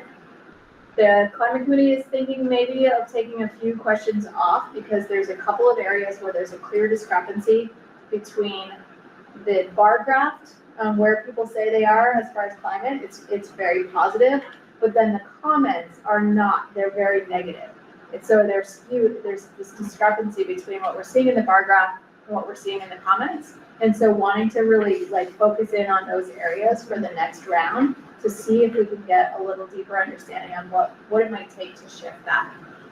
As you know, we ended our round 1 admissions with 303 applications. That's down a little bit from last year, about 30. And we have about 30 students who a little over 30 students who we sent to Randolph, and we told them, you don't have to reapply here before going there. If you're successful there, you may continue there. We didn't want to put them through the hoops of having to apply here first before going there. So if they're successful there, we wanted them to be able to stay. So I think that could be part of the reason we have a few fewer, but I also, as you heard from our electrical instructors, we're still going to be turning away some students this year. Obviously, because when you see the budget presentation, you'll see our capacity. We've upped it to 277, and 303 is more than 277. And of course, they're not equitably distributed across all the areas. Our Perkins was approved also with the early childhood education instructor position to start semester 2, which is our semester ends this week, so next week is the start of semester 2. We don't have any applicants yet, so if you know somebody who might be an early childhood educator who could be good for that position, let them know. It would be great if we can get that person on early to start building relationships with potential lab sites and to meet with Jenna and really improve that whole scope and sequence draft that we have. The budget presentations, I've done a few. Even though I was out sick, I did a presentation virtually to Washington Central last Wednesday. I had done one previously at Spalding for the Barry Unified Union School. Tomorrow I'm at Twinfield. Wednesday, I'm magically going to be Harwood and Cabot.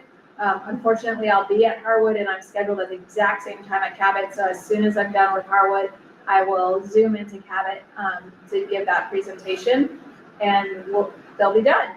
So whirlwind tour of 2 weeks. And you already know about the facilities work, so that's it. Busy. Yes. I want to see how that Harwood zoom into Cabot thing works. Okay. Jason will let us know if it works. All right, Michelle. What did I say last week? I just briefly talked about the open positions we have, including this anticipated early childhood education instructor.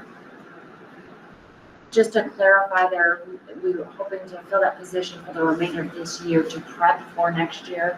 So they'll have a few months to get ready, get to know us, that sort of thing. Would we have to hire as a 3-month position and then hire again for next year? Yes. Yes. Yes. We have the plumbing and heating or HVAC instructor position that we need to fill For next year. For next year as well. So if you know anybody, make sure you send them that way. Does the current retiring instructor have any leads for us? He's chasing a couple. Yep. Good. Yeah. We had someone in the community reach out who's looking to maybe retire from their business and interested in potentially teaching for a couple of years, very similar to this situation.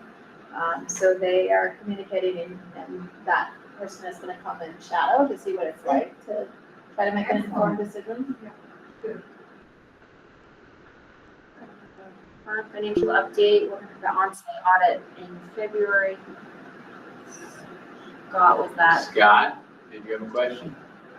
Yeah, just really quickly. Did I hear you all correctly? The Perkins funds were approved? Yes. Okay, because the job description on School Spring says if approved. And so I don't know if that's gonna change anything, but certainly updating that might help.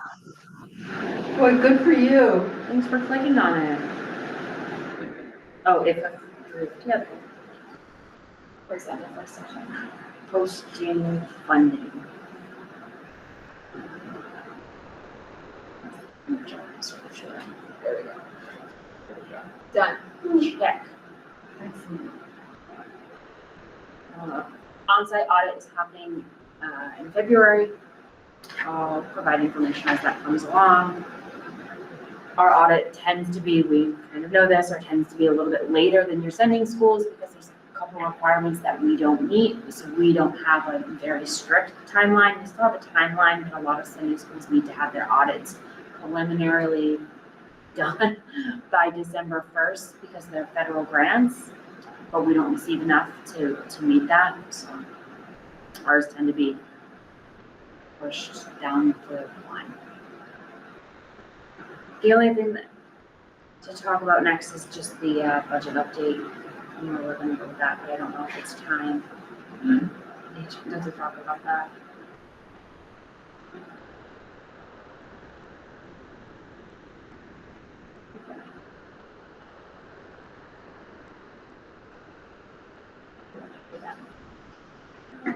Are you going to go through with the full presentation? Who actually watched it already? Patrick, you watched it at the Washington Central. I read through it.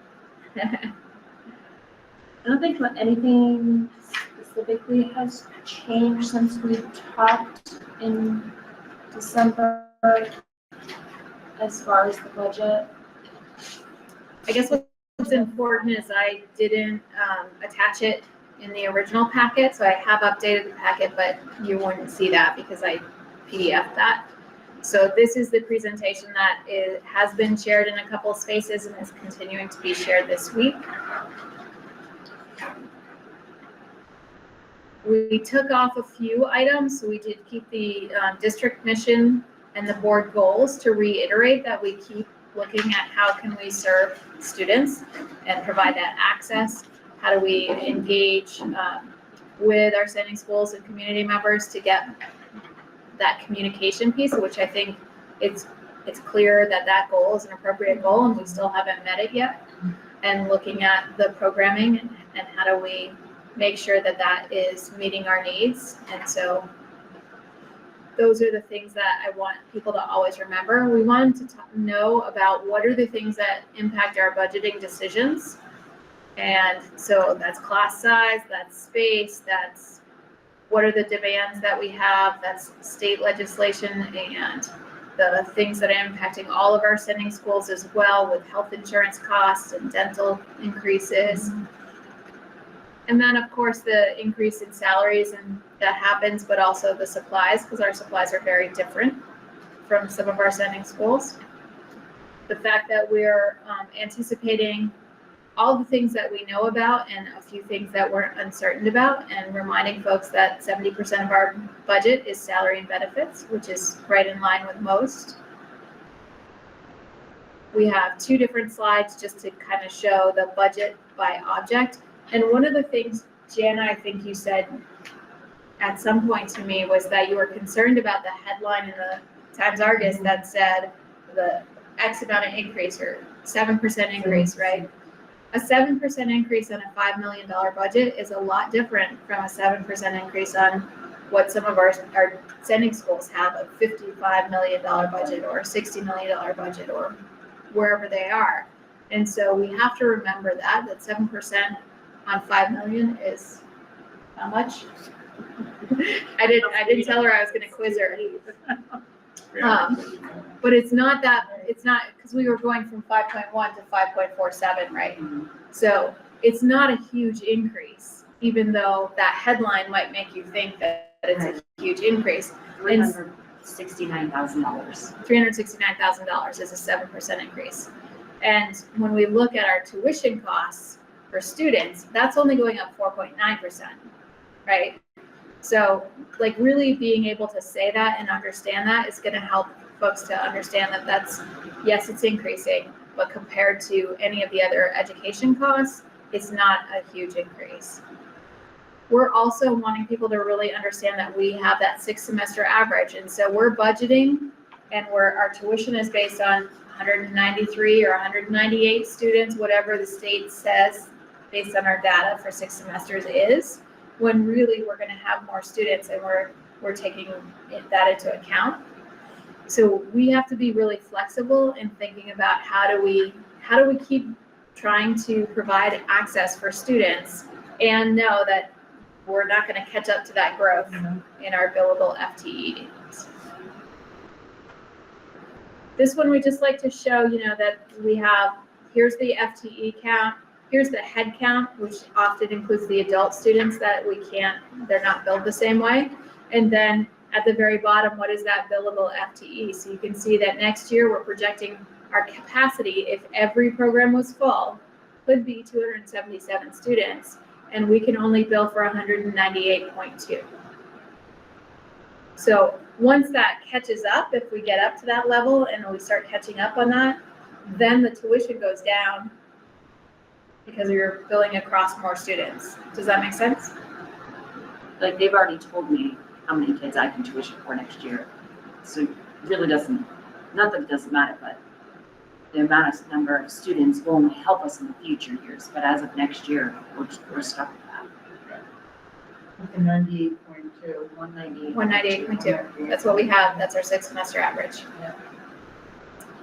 So under our budget reflects the priorities of increasing that access to electrical technology with the 2 instructors separating out their classes, the new program of early childhood education, updating the dust collection system in building trades lab. One of the reasons we need to update it is we might have to put part of that space for the second electrical program for their lab space. We do not want our sawdust catching on fire. So we want to make sure that we've got that as clean as possible, and that system does need an upgrade. And to continue working towards ways, as we are through the facilities committee and the facilities work group, to increase access. You can see our current year where we are in the tuition. We expect we're going to be right in line with that as when we look at us compared to other. Some of them are going to, see some increases. No one's going to see a decline. We're going to be right in the same stretch that we are now. In fact, if you were to put us in our tuition for next year in here, we would just move up 1. If we didn't move anyone else and we just moved ourselves. Every year we remind people of the revenue sources and the fact that we get some of the ed fund direct to us. And so the remaining piece is the amount to be raised by tuition. And so even though our student tuition that we intend to announce that we need you to approve tonight is $21,874, the amount that we end up billing back to the sending schools is $10,366, which is an increase of 4.9. And that's the speed round. Sounds like a good deal. Yeah. Good. Thank you. We have some practice with that.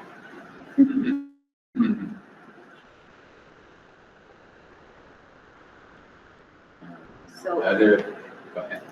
Yes, so just to reiterate, the only increase besides health insurance, other benefits and salaries is program expansion in electrical. The desk collection system, we adjusted a little bit of FTEs for the co-op because it was a 0.5 position, so somebody was only doing half doing one thing, half doing adult ed. And this is the first year we tried that. And in order for them to be able to perform all their duties, it really needs to be a full-time position. So we did need to address that. The new program, right now I have it as human services. That was the original name of that, but it is truly early ed. We did lose a little bit of funding for the adult education position. We were given $20,000 for that position annually, and the grant is just no longer in existence, so we'll be losing that. And I did go ahead and reduce the architectural and engineering quite substantially, but I still left some money in there, or depending on what we need to do with the facilities committee.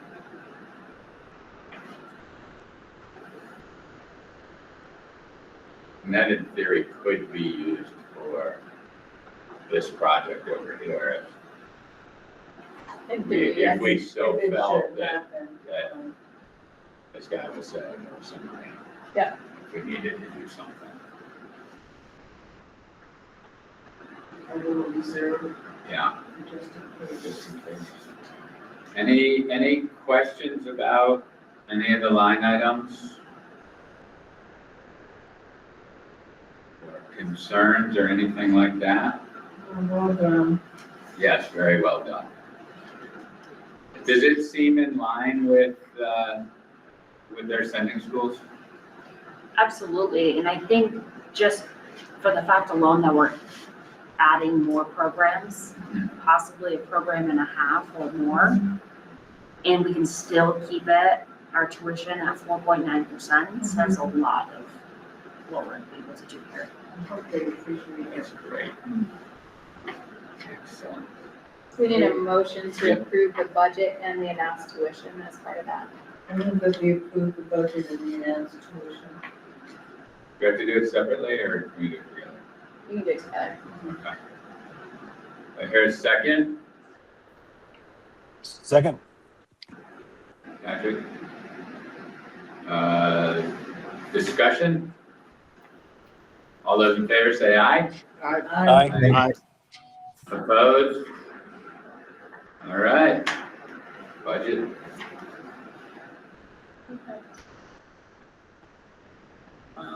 All right. So we've got the announced tuition, we've got the budget. The ballot language, we need to approve the ballot language. I already wrote you in, Lyman. Yeah, I saw that. I hope you're doing well with your signatures and anyone who, I just got home. Jill's been collecting them. We've collected a few here tonight. I need 60. Yeah. How many do you have? 8? There's 8 here, and Jill's got a few, and, well, 9, because my wife got to sign it. Yeah. Todd, we found out he didn't have to, and he'd been collecting them, and he's like, can I just send my 45 over? And we're like, I don't think they were signing for Lyman, but we wish you could, right, Todd? Thanks for the idea. I would happily bring those to you because it was a lot of work, even though I learned a lot from all those constituents. We'll get it figured out. We should all go out and do it, and it would meet some of the SPARK goals about getting out there and talking to our people. I've got till the 26th, so I got some. Yeah. All right, so let's get to the ballot. Make sure that. So Article 1 will be to elect 1 member to the Central Vermont Career Center School District for the ensuing term commencing March 3, 2026 as follows. 1 at-large director from Montpelier Roxbury Public Schools to serve at a term of 3 years. Normally it's blank until we get the information from the town clerk, but I just put Lyman in there, presuming he's going to get a 60. I can take it out if that's going to be bad luck for him. And then Article 2, shall the voters of the Central Vermont Career Center School District approve the school board to expend $5,472,467, which is the amount the school board has determined necessary for the support of the Central Vermont Career Center for the ensuing fiscal year. Yes or no? Too bad we can't put in the amount per student. You can, and actually sending schools are required to do so. But theirs is off like long-term weighted average, and they have to say the percentage to go up, above and below. I'm just concerned, I mean, we have to have that language, we could add a little bit more to it in the sentence. I'm just concerned how they're calculated is very different. Like our tuition and their tuition and what they have to post in their ballots are different. Would it Like the help number. to say a 4.9% increase or not? I think the less is better. Okay. All right. Do you have a motion to approve the ballot? I'll move to approve the ballot as described. I'll second it. You guys can decide who you want to give it to. He's got it. All right. Discussion? All those in favor say aye. Aye. Aye. Opposed? Aye. All right. Ballot is done. Is there something else we need to approve? Annual meeting agenda. Annual meeting agenda.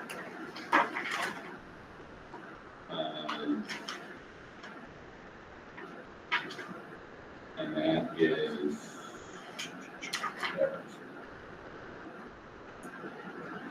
It's much the same as every other year. Oops. Take that one off. Wait,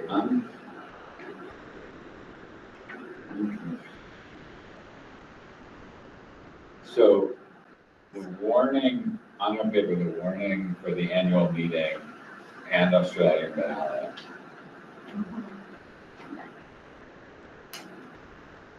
We have the agenda and the Chair, warning. the moderator, and not the, or is that different? It's different. Remember Paul? Oh, yeah. Yeah. Paul's been, yeah. Okay. All right. Do I have a motion to approve the annual meeting agenda? So moved. And a second. Second. All right. Discussion. All those in favor say aye. Aye. Opposed? Okay. That is done.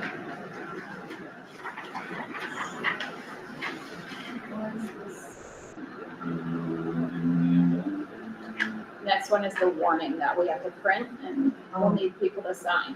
With all the articles in it? No, just this here. one. All right, so we need a motion to approve the warning, which is our signatures. Jana moves that we, do I have a second? Second?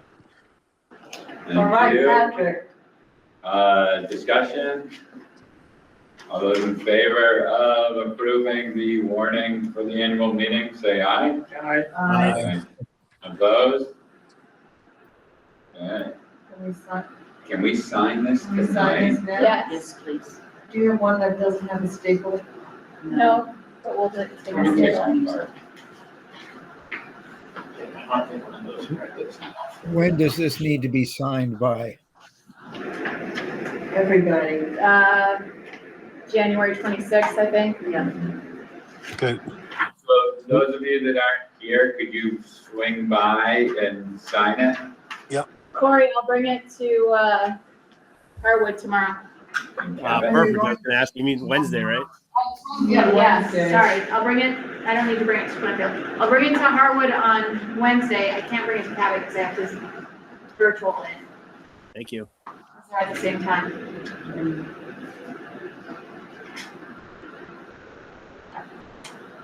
Okay. Is there anything else that we? Patrick, do you have another meeting? And I can bring it to Scott at Montpelier. That's the one I forgot, on the 21st. Do you have another board meeting that I could bring it to? I'm happy to come to Spalding or to Okay. the front office. Yeah. I'll make it down there. Perfect, thank you. Jody, It what will be- time is the Harwood meeting? The Harwood meeting, 6 o'clock, I think. Yep, Thank you.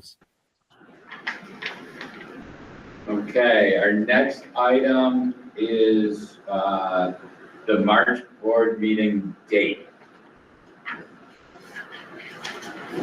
Right, so we need to make sure that our sending boards can appoint folks. Hopefully, we get the same people appointed back, but we never know. The Okay. only one we can't ever really fit in that with is Jason, because Cabot meets very late.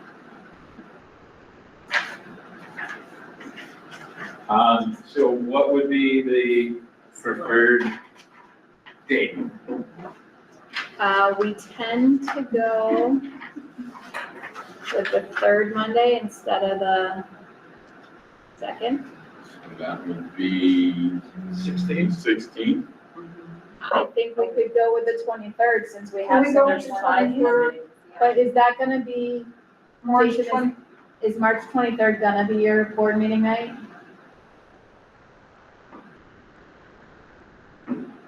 Oh, I'm hoping we can do March 23rd because I'll be Yeah, that's away. another meeting for Cabot. Could we do the 24th? 24th is good too. Because you're gonna be away. The end of March works for me. Oh, I thought you meant it No, would be it's good good for me. because. No, I already was away, but I'm gonna be away again. Forward. Does the 24th work for people? It's a Tuesday. It's a Tuesday. Yeah, because Washington Central is the 18th. So anything after that, we'll know. Okay. Okay. Probably be a good idea to get as many people as possible, right? Yeah. Board meeting, so we said the 24th. 24th at 6 PM. Great.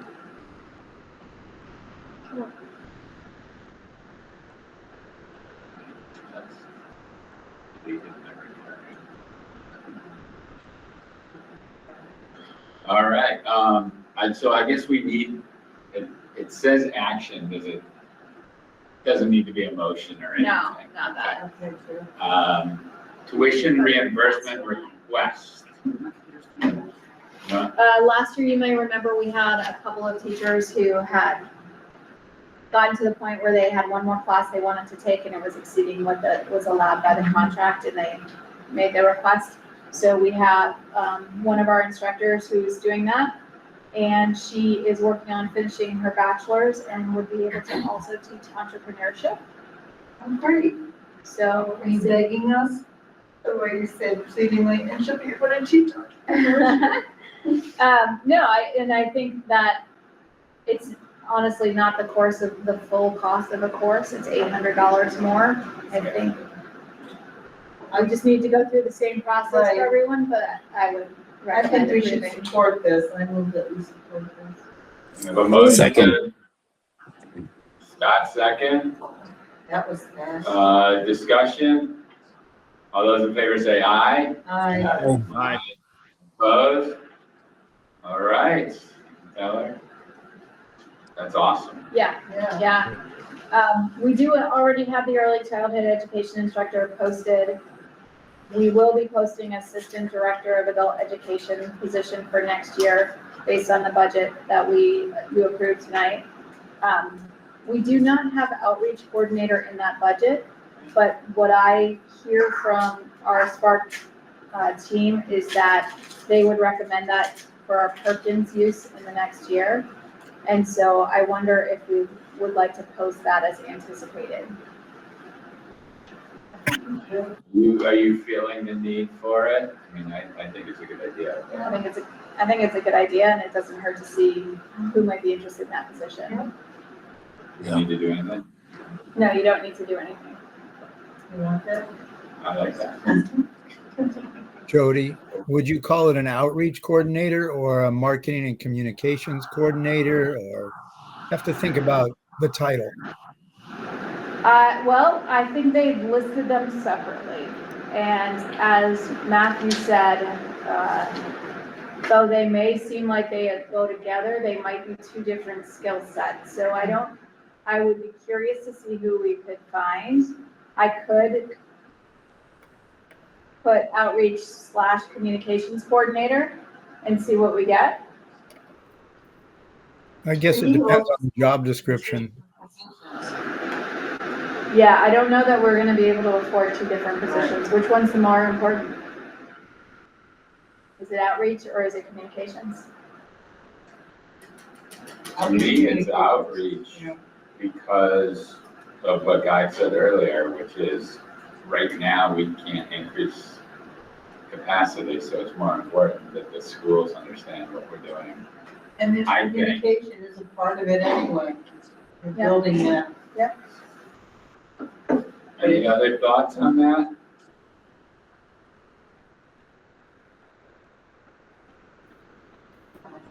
Everyone's tired. Monday night football. It's a late night. Oh yeah, game started. All right, executive session, do we have anything? No? Yep. All right, future agenda items, board development and goal setting, equity policy report.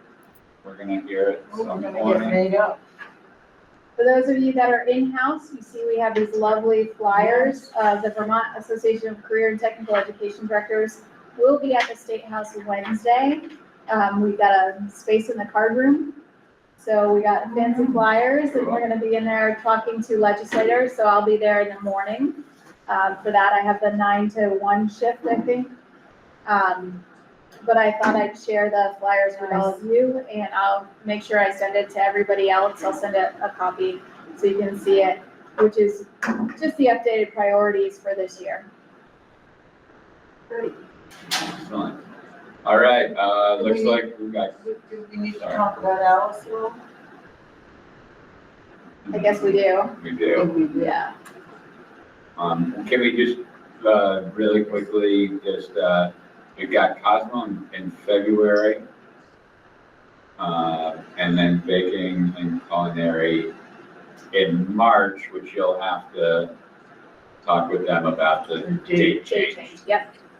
Okay. All that nonsense. Let's talk about the important stuff. So you know, Alice is probably over at the Barry board meeting still where they're talking budget. She has moved out of Barry and is now residing in Berlin. So Patrick, if you need a Berlin rep, you might want to We do. speak to her. I don't know if she's ready to take that on yet again, or if she's going to take a little break. We'll see.